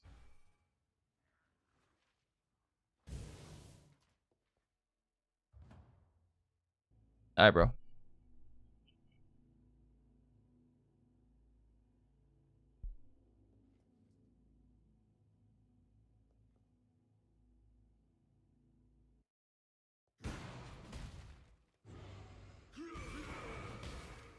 You there! My mana is Exile. gone. I am in need of your services once more. Help me! Phew. I cannot do this yet.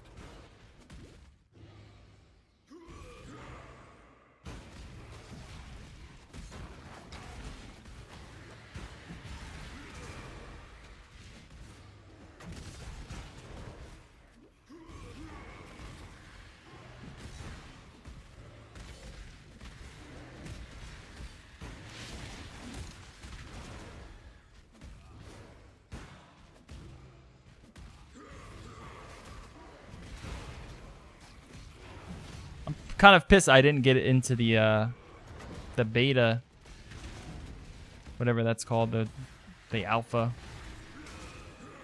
Scumbags.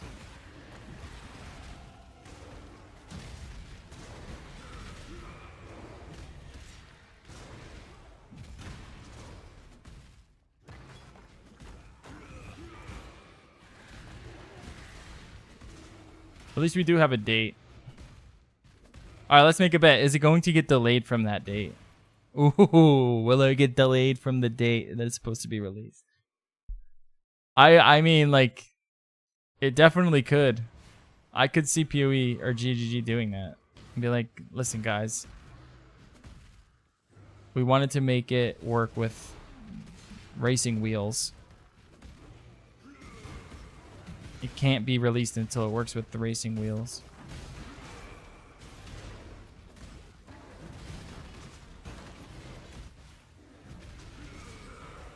I think they're realizing like they're kind of at their tap with pushing it further. Yeah, I don't think they can delay it anymore. So if they're confident enough to release a date, it seems like that's pretty set in stone.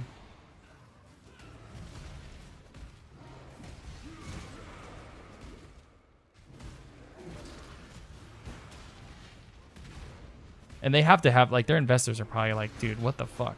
This game needs to come out now.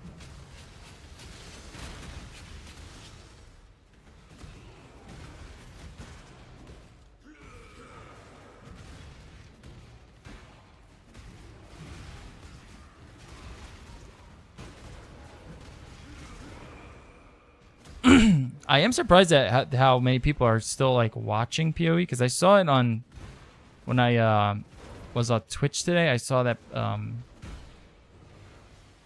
it was like one of the like on the front page.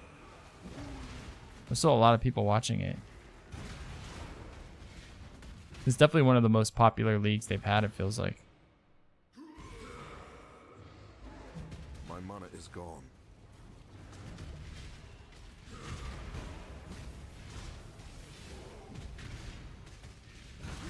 Speaking of Chinese, I do want to play that fucking monkey game.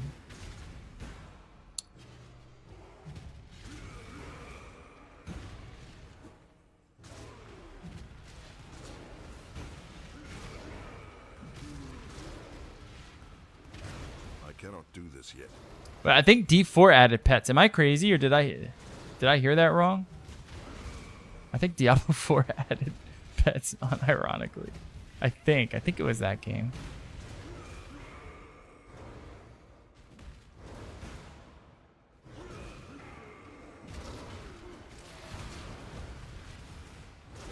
I'm pretty sure it added pets that picks up like gold and like materials and shit.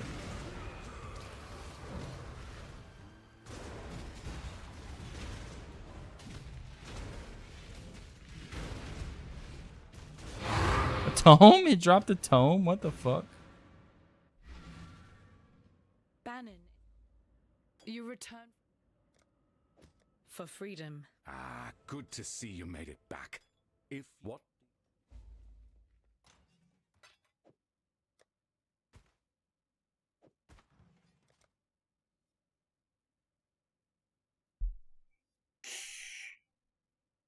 What for GGG?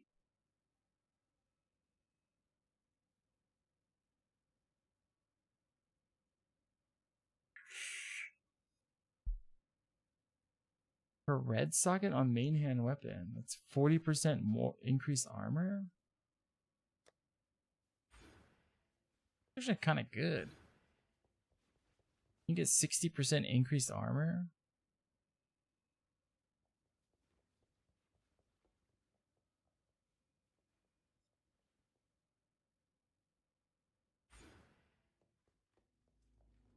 They talk with Ziggy again? No, I didn't see that. Let me see.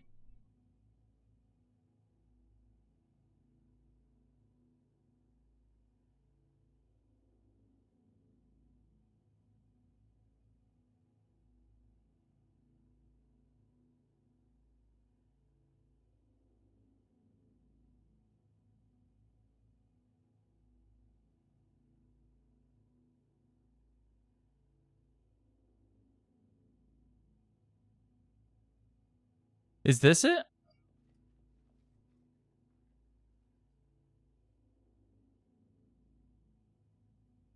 In PoE 1? Just in general in action RPGs, it always seems to be, regardless Wait, did they not talk about this? of its state, This looks like it's that same interview.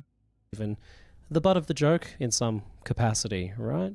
Why is that? I guess it's inherently harder to create good melee than it is to create good ranged. You don't have to worry. It says exclusive interview. I had a chance to interview Mark, Jonathan Games on as well as play the game session.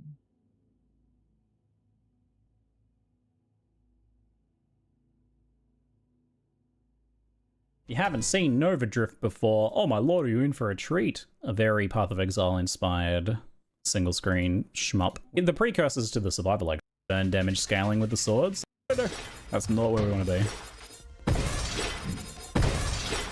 Definitely. What?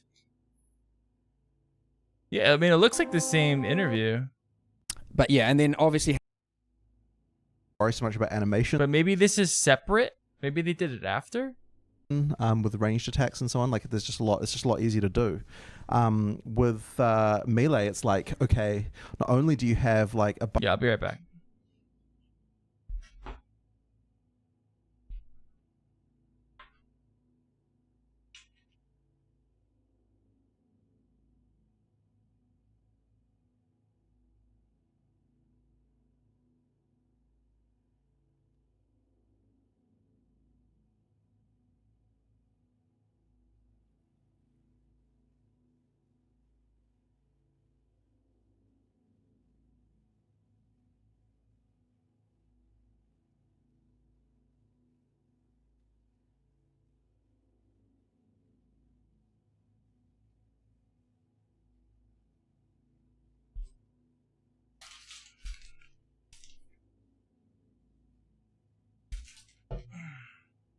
bunch of animation challenges, you've got a bunch of control challenges, you've got like a whole it's just a lot. It's a lot of thing. And then even when you come to balance, there's a lot of concerns. Like, there's the expectation of if you're close to a monster that you should therefore have more defenses, which is like in some cases reasonable, in other cases not. There's like a whole lot of challenges around monster AI. It's kind of like it's just a much harder thing to do. Like if we made a ranged only game, we would be having a much easier time than having to worry about all this melee stuff. It wouldn't be unreasonable to say that it's part of why we even started the project, because like it really was down to changing the rigs of the player characters, and the reason we wanted to change the rigs is because the animators were not happy with the rigs in PoE 1. They weren't able to make animations for it.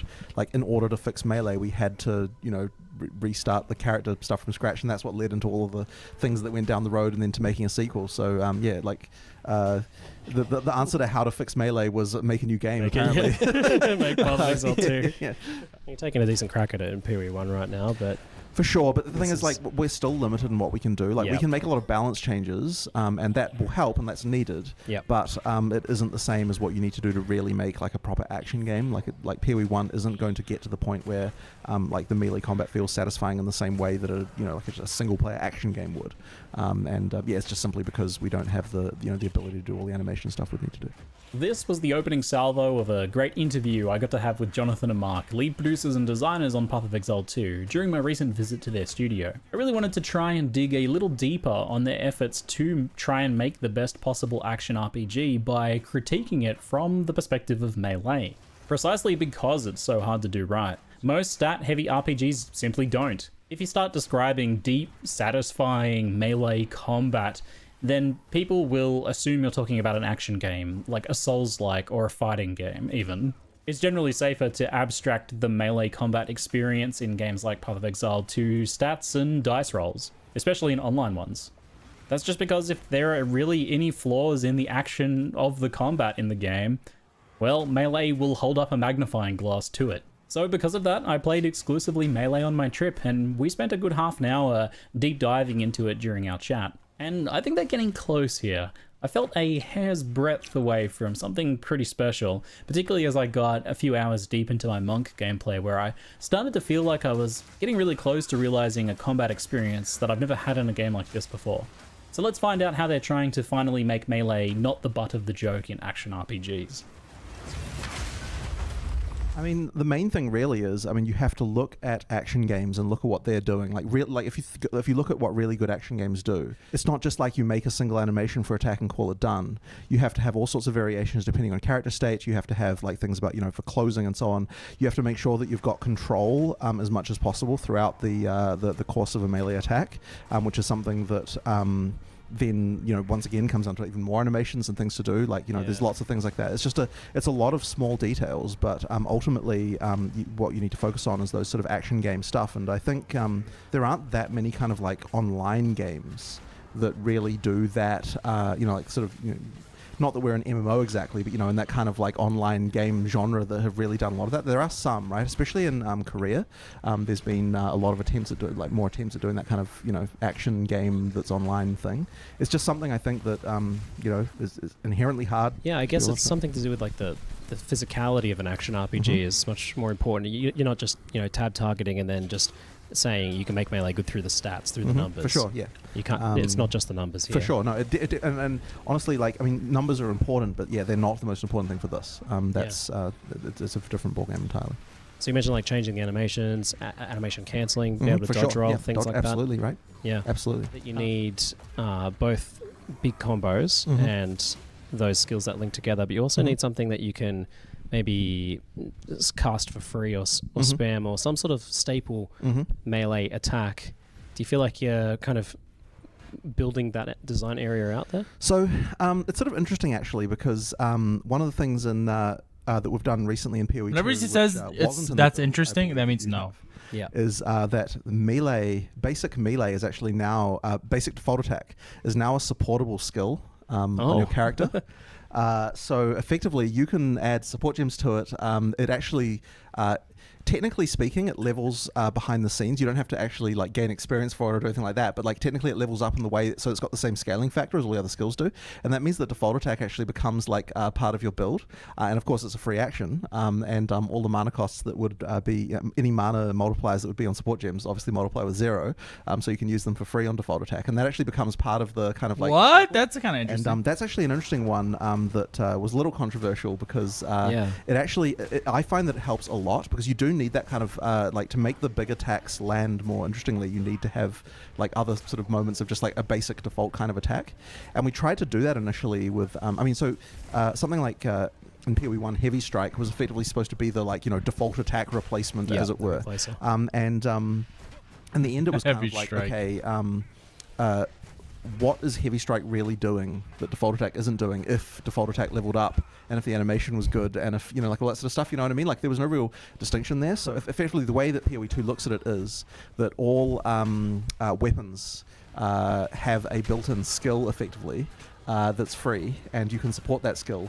And so that's true for caster weapons as well, where they've got like the built-in fireball or whatever it is.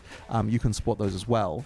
And that is a sort of the way that the way it works in PoE2 now. Yeah, I noticed the 2-hand default attack was separate to the 1-hand, and I could use that to weapon swap. That's correct. Yeah, so effectively that's the way we look. Since we look at it that way now, it's like each weapon has its skill that like that default attack is part of that weapon, and so that means that you can exactly as you said, you can swap like that. It is important in that regard, though. It's like one problem we're having or challenge we're having to overcome, though, is now that the default attack does get support and level up, if it happens to be one of the better choices, then you actually feel like using skills is no longer worthwhile. That is a challenge we've had to kind of work around and make sure, and I would say there's still more work to do there, because what we often found is that people were playing this and then over time they might have learned, because we didn't have correct balance on number of our skills or whatever, that they're like, wait, why am I even using this skill? I'm just going to default attack all the time, and that can make the game feel they're so bad at balance. So there is a fine line. They just don't know how to balance. And, we're certainly getting there, but like it's difficult. It's actually interesting because it highlighted issues with bosses where default attack. So in general, right, the more targets something hits, the less damage it should do, because the idea is that you're using that for larger areas and so on.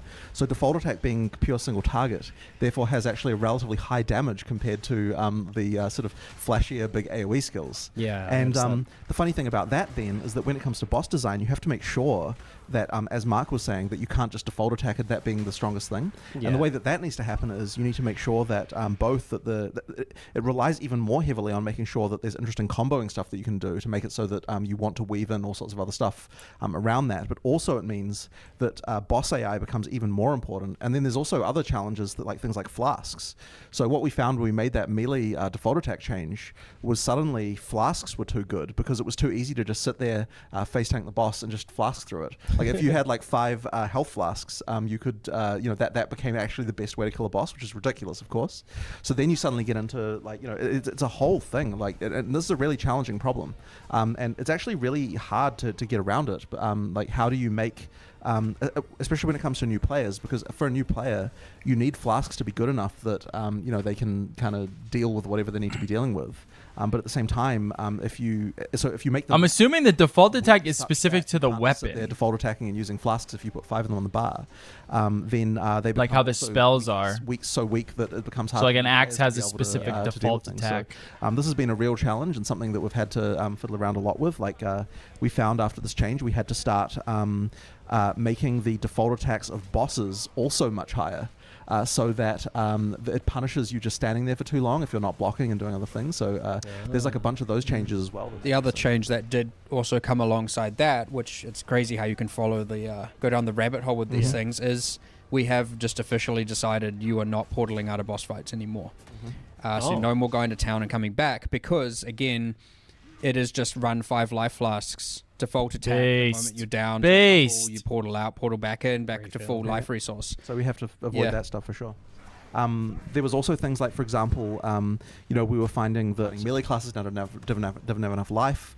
So then we're like, okay, we need to find a way to solve that problem. We don't have life on the passive tree anymore. We've now made it so that the life you get from strength is way higher. Then we started like, okay, we need to make the mana higher from intelligence. Like it's just started rippled out into this like massive giant balanced storm of things that was crazy. And I remember Mark sent me a list of like the list of systems that were fully rebalanced in like a week in result of all of this stuff. And it was like freaking 12 things long, and they're like major things. I don't even remember like half this. Yeah. So then the question is, how do you make a melee good? And then it's like, well, we changed 50 systems, and you don't really connect them implicitly, but they all do connect. Let alone the fact that this fucking game the bosses and the monsters themselves take a very intricate amount of work to make sure that they are good against both ranged and close range archetypes.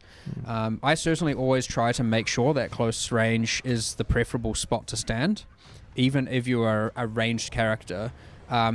Generally, and I find that to be the case anyway, generally because like the moment something is say tracking, so if it goes to swing and it will track for a certain amount of time, and then unleash, you have to obviously run less of a distance the closer you are. So geometry. It's easy to get behind them. You can see better. You can see the telegraphing. Like if you have the boss kind of half off screen, you're not going to see it, right? So just from a purely visibility sake, being in close range is preferable. But yeah, something that we're definitely doing a lot more is like fight the boss several times, being completely in point blank, and then fight the boss several times at ranged, and then adapt the AI in both cases and just get it to feel perfectly right against both. It is okay for it to be slightly asymmetric, where sometimes you want to change what you're doing, and that is done by design. But it's certainly a lot more involved now than, and mostly from lessons learned over time, but a lot of the early Path of Exile 1 stuff would never have gone through this level of rigorous iteration. I feel like you've got at least 5 major scenarios you need to be worrying about. You've got the sort of the close range, the far away, the sort of minion case, the party case, and there has to be. Was that 5? Yep. I don't know. The minion case was huge. Now it is again the case. Generally in PoE 1, we do a pass on the balance of damage against minions, but like here we're doing like how does this fight feel against minions? What are they targeting? And then in party play, you don't want like a boss to be target switching too often and stuff like that. So it's kind of a lot. Like the AI pass on bosses is a lot more involved than it used to be. And we're considering as many of the archetypes as possible when doing it. And it makes things take longer, but it feels so much better.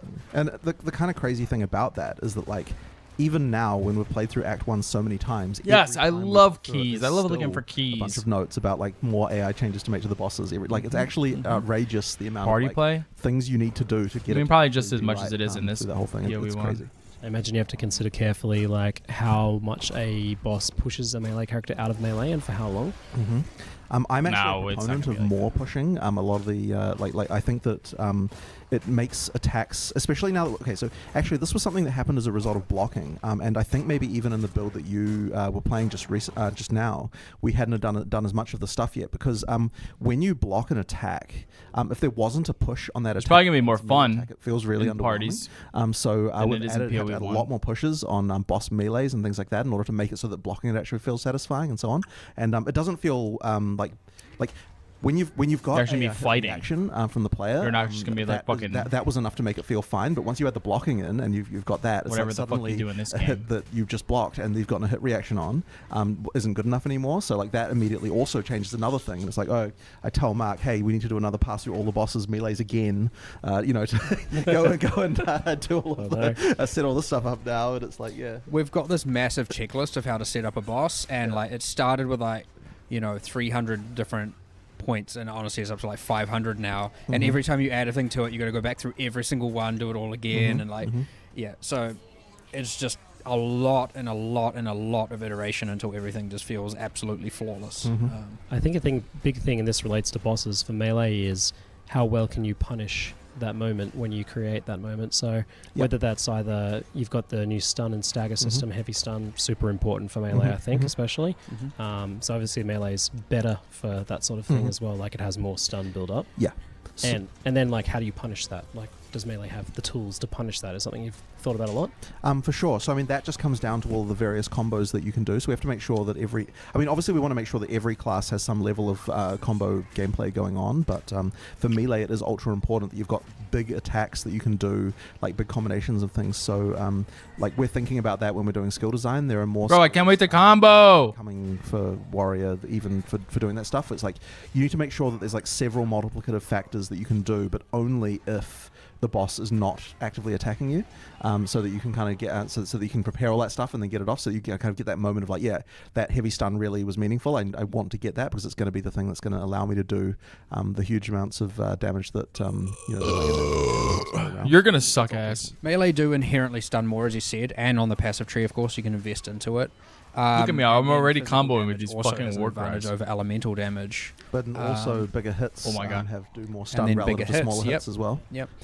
So you certainly do control, and of course melee weapons do have higher damage than ranged weapons.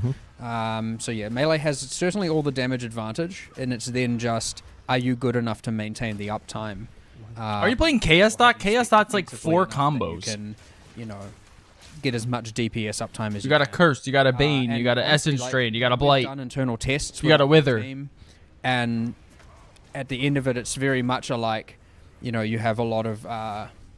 Normally, you'd see things where it's a lot of range characters and stuff like that. It was fully like warrior monk. I know warrior, you're not monk, doing. That's warrior, why warrior, you monk have on the no ladder, damage. Like we certainly have. That's why you're doing not yeah, 1 all our million melee characters DPS. pushing it. You could argue maybe it's gone That's too what you far have to in do that for those direction, stupid but fucking builds. everyone was enjoying it. Like it 9 certainly different feels good. And chaos feels fun. skills So at it's once. Just internally, I would say, and just with people actually playing this, and I mean, for a decent amount of time, like everyone's having a very, very good time on Melee. So whatever we're doing is working. I'll tell you that. Feels ultra satisfying. I think it's starting to get really close in the boss fights, in that you've got that stun and then you've got that moment to pull off that ability combo or that charge up ability that does a big hit, and that feels really satisfying. Like I think it's getting close. Something I noticed where it might be missing, and it's still maybe something you're exploring, is against swarms of enemies, against those packs of enemies. Swarms. How do you deal with the idea, like melee characters inherently much more vulnerable to getting surrounded, especially as you've lent into this idea that Path of Exile 2 has a lot more body blocking, and where you are and where the enemies are is so much more important. So how do you make that feel good for Melee? So there's a few things going on with this. So one of them is we have to make sure that stun is good enough that you can pretty reliably stun groups of enemies as you approach them. So we've got a few different tools for that. Like if you're one hand, so you don't have, so that you've got less damage, then we need to make sure the shield is able to do that kind of thing. So you've got the shield charge and stuff like that. You can, generally speaking, kind of get a stun off as you arrive at a pack, so that you don't have the incoming damage being too high. The other thing as well is, for two hand, is you kind of have those like slower attacks that kind of, as you arrive, they do a large amount. You can get the sort of stuns off there. So sort of the intention is that you are able to stun those like swarmier groups like that.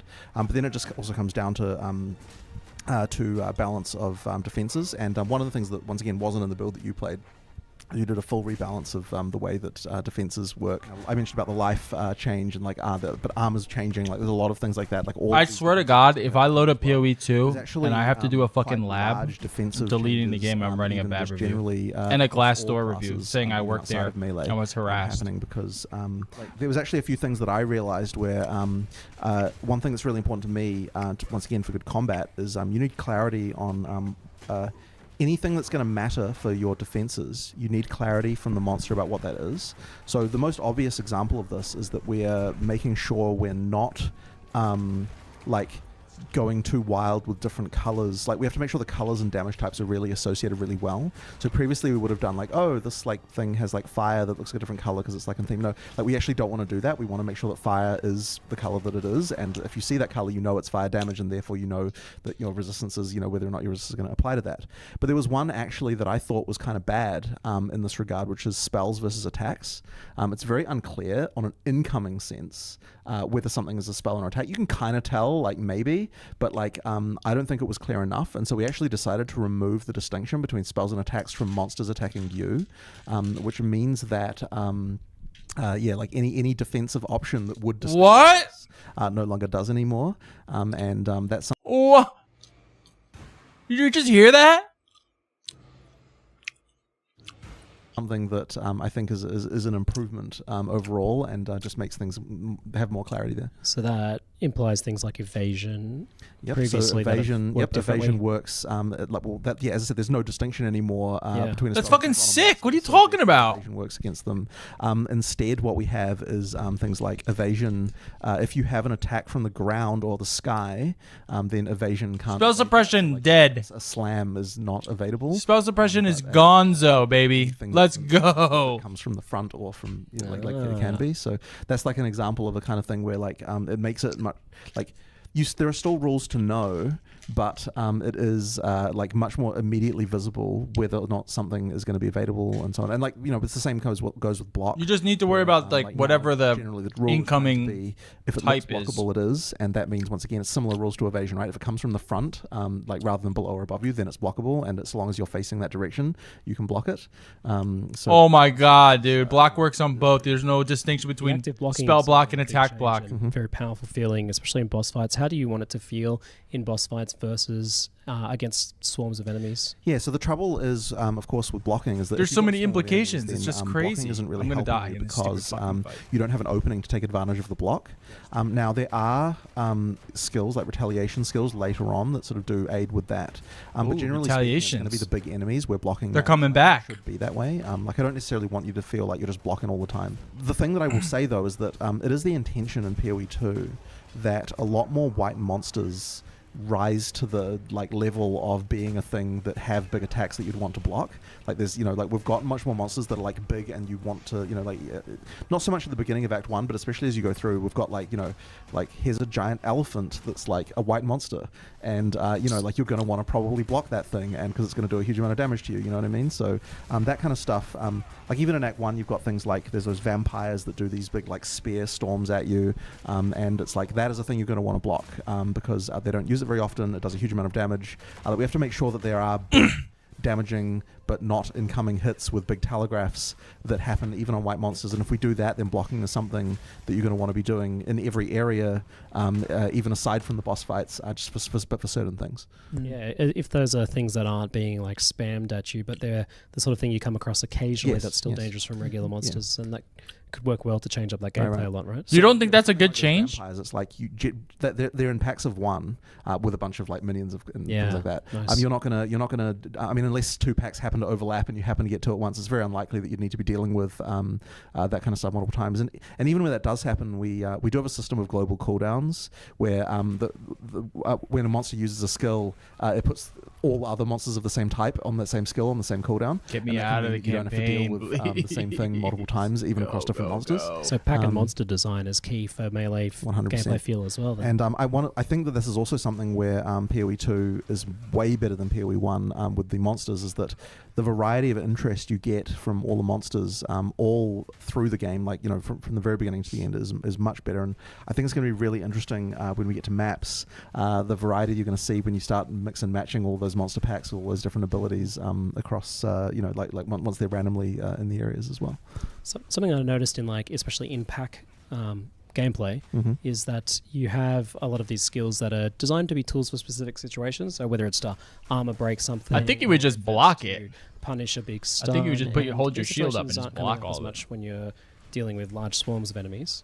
So I sometimes felt a little lost at what I was kind of supposed to be doing in that situation.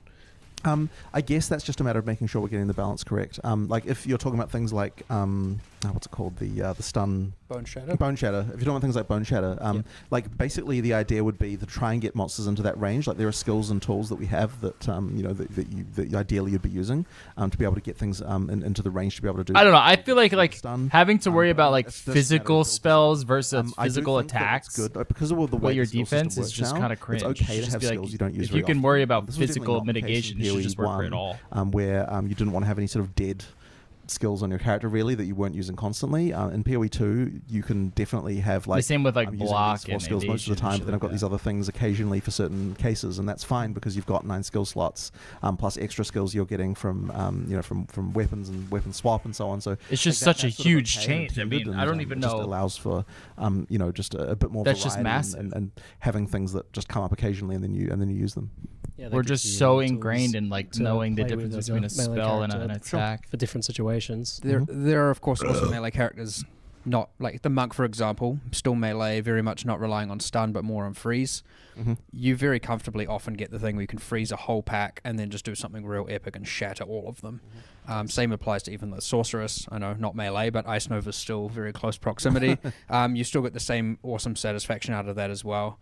Some classes can do it slightly better than others, but yeah, I think ultimately that does certainly come down to balance.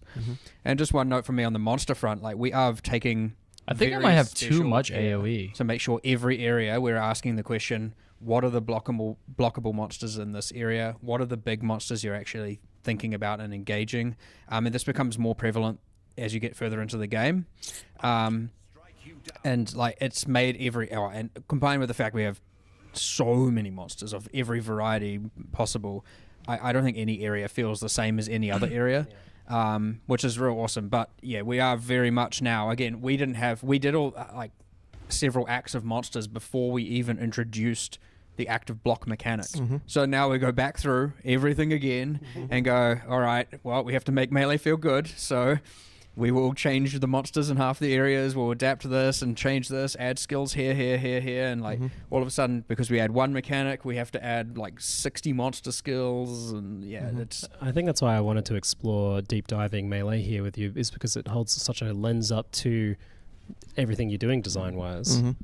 It really puts a fine-tooth comb over everything you're doing here. The default attacking, is that something that you're intending to be used pretty consistently long term, or is it more of like an early game situation as a gap filler? It is something that you'll be using, I think, through the game. I wouldn't want you to think that it's like, 2/3 of your attacks are going to be default attacks or something like that, but it is something that does make sense to be using, I think. And as I said, like because it's supportable, because we've got a lot of interesting support gems that you can do with it. Like it's still, it can serve as your, for example, like if you're not otherwise doing freeze, it could serve as your freezer if you're using the right supports with it. It could serve as like a way to bleed enemies. It could serve as a way to blind enemies. It could serve, like there's all sorts of things you could do to kind of like use it as a way to sort of do something else in addition to just doing some damage. Yeah, so when people hear default attack right now, they think like the boring thing that occurs when I can't do other stuff that I don't want to do. But it sounds like you're trying to make more of a blank slate skill here, a build your own skill. For sure. I mean, it literally just sounds like a skill that you get. It's just like another skill that you physically functions then. How it feels to use that actual skill. I mean, ultimately it is like a a basic hit animation, but I think that there is perfectly room to do that. And like in PoE 1, just a basic hit I don't think felt good enough to really sort of understand that. But in PoE 2, that feeling of just hitting a monster is a lot better. And even in the, if you're talking about something like the staff attack, like you've got the step attack in there, so you're like moving towards the monster as you do it. Like there's all that sort of stuff going on with it as well. So just overall, I mean, like I feel this is actually another one as well. Is like if you.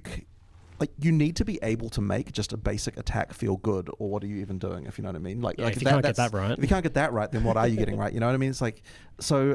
That to me, like I feel like I just enjoy even just the experience of just hitting monsters on that level. We've done it. Our third campaign run in 3 days. Fundamental level of pushing a button and thing happen. Right. Yep, for sure.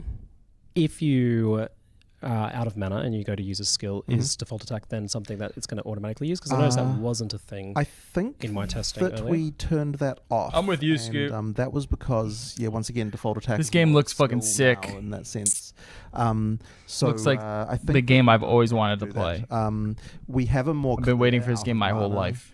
Indicator now. It's finally coming. It is. But it still creates that interruption in your gameplay. I think that's not very fun. It does, but I actually when default attack replacement was happening, I had that feeling of losing control of my character, which I didn't like of it not doing the thing I expected, which obviously you're going to get if you run out of mana. But it felt like worse to have a thing that because then it's like now to interrupt that. You and Ferbs just want to play PoE 1. Like there's it felt like losing control, and I didn't like that.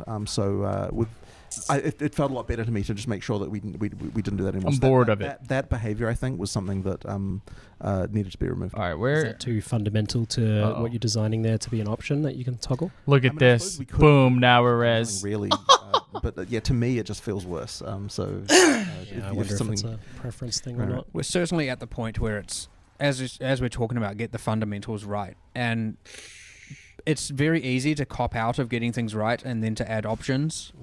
And so we're making sure we take I have back 2,000 the armor. Is that options, enough? Get it right, and then we'll reevaluate what's needed then. Otherwise, again, like, yeah. I mean, I wholeheartedly agree with, like, I wanted to do X, and my character now is doing Y. I didn't want it to do that.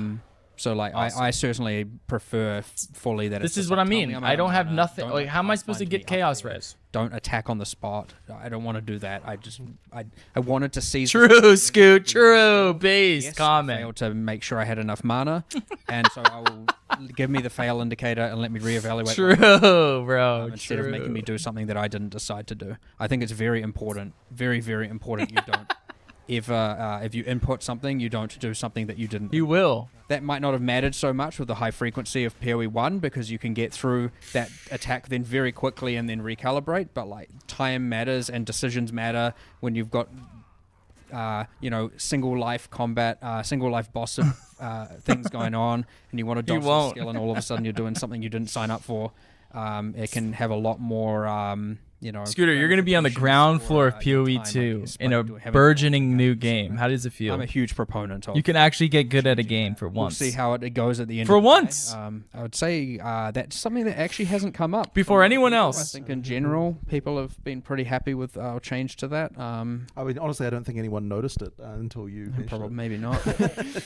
One other thing, by the way, just as a random side note, we are actually adding a miss indicator so that you can tell when you miss. It isn't like a piece of text next to the monster.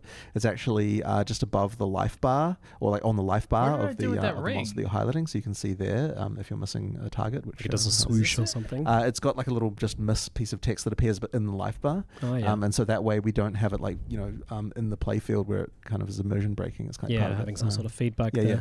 But that is important because it's something that if you can just not realize that you're missing, and then I didn't notice myself miss any major attack, which I noted was important given that each skill use is much more important. In this game. So for melee, you shouldn't really be missing until later on, and even then, mostly it should just be evasive monsters.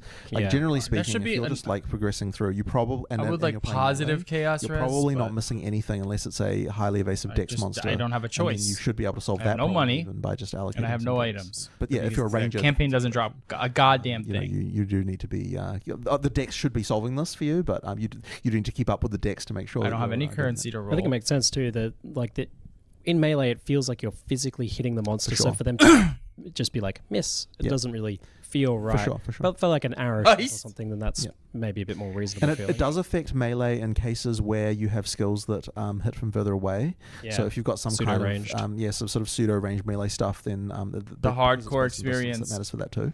Transmuting. So accuracy can come into play in those kind of situations. How is mana an important part of the puzzle here for melee, and how do you make it feel good? I noticed there was a much bigger difference in the cost of skills. Some were very expensive, and whereas in Path of Exile 1, it's much more about generally, can you spam this skill or can you not? Right. So, we want to actually make mana cost meaningful, but it is so hard to get this right. And honestly, it might be one of the things that has had the most arguments about this internally. Like, that's tough. They probably want to remove mana. I don't know how to really answer this because, then. Other than to say we want mana to be, Jonathan's probably like, you need mana, melee and that's the argument. Spellcasters. They're probably like, why do we really need mana? I don't think PoE 1 does this. Is that mana costs are now paid over the duration of the use of the skill. You can cancel and the mana cost. So that means you can cancel without mana loss, but also means this is what I'm talking about. The maps are just like the cost doesn't feel quite so punitive. Why? Just why? Exactly. So that kind of thing has kind of helped as well. But it means that those long attacks, they can have. I feel like I'm rushing into maps. I didn't take 1 second to look at my character. Like a loan repayment system for them. That. I mean, we generally still have your cookie cutters. Like, why does he have 5 different fucking things on him already? Support gems have less impact on mana than they do in PoE 1. Yes. There are obviously ways to invest into mana and all that, but the main also thing is you don't have all of your mana reserved, right? You actually have this resource in this game. Mm-hmm. Yeah, you're using that full bar now. And the costs do grow as you level them up, but I think generally melee skills gain more damage per level in PoE 2 than, say, in PoE 1. Yep. And, of course... we kind of look at each skill and we're like, how often are you expected or really going to use this? Like, if it is a big finisher, right, it is kind of cost higher because the expectations you're using it as a finisher, such that if you are just spamming it, you're probably not going to have a rough time. So it is a factor that you do need to consider when looking at the skills. And I'd say mostly it's going to be a little bit jarring coming from PoE 1 to 2 if people make that transition. Very, very, very different mana ecosystems, and I suspect it's more going to be people getting used to it. Like, I think if a new player starting will be very, very, they'll analyze that and be okay with it. But yeah, it's more the jarring jump from one game to the other that I suspect is going to catch people up. And it's really just the reservations, I would say, is like, I'm going to maps because what else am I supposed to fucking do? Just changes the thing. Like, we never... You don't give anything in a campaign. Just do the way it evolved. Yeah, nothing. Didn't have that expectation, so therefore, you often have the mana, and therefore the costs of melee attacks were very cheap. And so then we couldn't differentiate. Like, we couldn't make a skill powerful in PoE 1 because it used a lot of mana, because that just wasn't okay. And now in PoE 2, that is a thing we can do. We can say the skill is powerful, but it used a lot of mana. Something with melee is Wait, that you have my fucking autos turned off. I'm like wondering why I'm doing no damage that here. you can fulfill with that. Like, you have the paladin with the big shield, the knight or whatever. You have the I'm sitting here like, what the fuck is going on? Order. What sort of archetypes of power fantasies are you looking to fulfill here? I mean, we are looking to do all of the ones that you typically see in games, and we have a lot of classes. We haven't shown, honestly, like melee being some of the hardest stuff to make. Maybe I should do some heisting. Some of the other melee classes that we haven't shown, that's actually probably not some of those other sort of fantasies haven't really been talked about. People know what the class names are, but like obviously if you're thinking about the whole like big shield, like defensive thing, like the Templar or something that you imagine, could be fulfilling that. So and then of course we've got the duelist and so on. There's things, there's other stuff going on with that. Of course, we haven't even gotten into the ascendancy classes, right? Like, those allow you to fulfill even more. That's where you can focus in the idea of like a skilled duelist into a gladiator or something else. So there's still more of those melee archetypes to come. We've kind of got the slam stuff, and we've got the kind of the fast moving stuff. You see what I'm talking about? Like, there's the two that we're kind of showing. Oh god, so far. But we want to have like all those different archetypes. I don't know how some of these hardcore players do it. I really don't understand. I walked away from my exploration of Path of Exile 2's melee pretty excited and keen for more time with it. I was on a highly experimental and thus quite unstable internal build, and we had a few issues, so I couldn't really sink as many hours in as I wanted to, but I got to at least see a little deeper into what they're trying to achieve, and the most recent vision of that.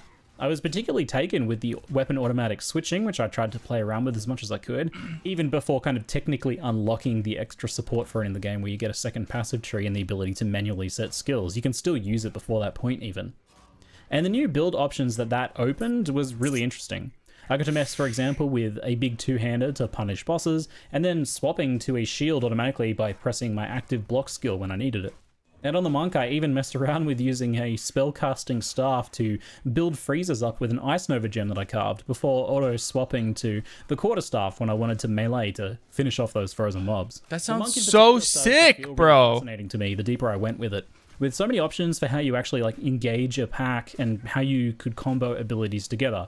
Like surface level, there's explicit combinations like building frenzies with a palm strike and then dropping them into a massive lightning strike for very big, satisfying, flashy gameplay moments. But it went a lot deeper when I started to explore how I could use all of the different tools to manage different kind of packs and different kind of encounters. It didn't ever feel like I was just doing a kind of set skill rotation. I think you will develop a few of those sorts of things, but it felt like I was using a lot more things contextually based on what was actually going on in the gameplay. That personally allays one of my fears about kind of combo-oriented gameplay, that it will devolve into just pressing the same buttons in sequence, for example. I felt like there was a lot more potential for it to be much more dynamic instead. I feel like in Path of Exile 1, I do 90% of my theory crafting in Path of Building. And I don't think that's going away with Path of Exile 2, nor would I really want it to. I love that aspect of the game, but I do feel that I'm going to be spending a greater percentage of my theory crafting time in Path of Exile actually in-game, testing and experimenting with the physical act of playing my character. I'll have to figure out with each new build kind of how I handle the moment-to-moment gameplay and when I use certain skills, and that will be a far larger part of the build creation than it's been in the past. It's not unusual to see a build video for a Path of Exile 1 build that doesn't really even have a section about how you physically play the build. That's not that rare, but I think that section of the video will be much more important, and at least always be there in Path of Exile 2 build guides. And I'm very excited for that strange new world. I suspect there's also the potential that builds will become a bit more personal in PoE 2 as well, because each person will probably handle how they use those different skills a bit more differently than they do in Path of Exile 1. What really defines Path of Exile 2's melee experience right now for me is the combo of having a vast arsenal of skills that you get to figure out when and how to use, and a lot more actual movement in your game. Wait a second. You actively and how to use, and that fucking deflected off of his shield. That you get to figure out when and how to I wonder if I can hit an enemy. And a lot more actual movement in your gameplay. You actively avoid to use, and you see a that? lot more actual movement in your gameplay. Look at this. You actively avoid enemy attacks, reposition, and a lot more actual movement in your gameplay. Wait. You get to figure out Ready? when and how to use, and a lot more actual movement in your gameplay. You actively avoid enemy attacks, reposition, and move while you're attacking, most importantly. Going beyond, way beyond, just basic stutter stepping. I've always felt like melee should be like the most dynamic and interesting gameplay in action RPGs, but typically it's the least, it's the most static quite often, centered around kind of standing still and channeling or using a skill and face tanking typically. Path of Exile 2 is much closer to what I imagined as an ideal for this genre. It's a very dynamic experience that's pretty damn challenging, to be honest, but also hands you a lot more control over actually what's happening in the game. I don't doubt that one skill blasting builds that just face tank and stand there are going to exist. Like, I will think they'll still be there and they'll still be popular, but there's going to be a lot more options for us to actually make gameplay there, and they'll still be popular. But there's going to be a lot more options for us to actually make gameplay more interesting if we want to, and plenty of reward for making use of those options, I think. That's exciting for any playstyle, but Ritual in particular, I think it's the biggest change. Ritual's in it. Critique the game through Let's that. go. Honestly, I felt plenty of points of friction when I did so. There's still plenty of kinks for them to work out, but at the same time, I got a far more intimate look at what they're doing right now and how far they're pushing Path of Exile 2 beyond what Path of Exile 1 It sounds like they just need to make the skills just playing deal more damage. That's honestly what it's sounding like. Sounds like they're making you a little too weak still.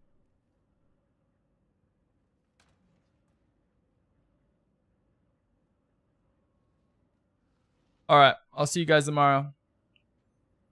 We're gonna fucking make it to bosses on this character. I'm feeling it. I'm feeling bosses on this character. It's gonna be fucking sick.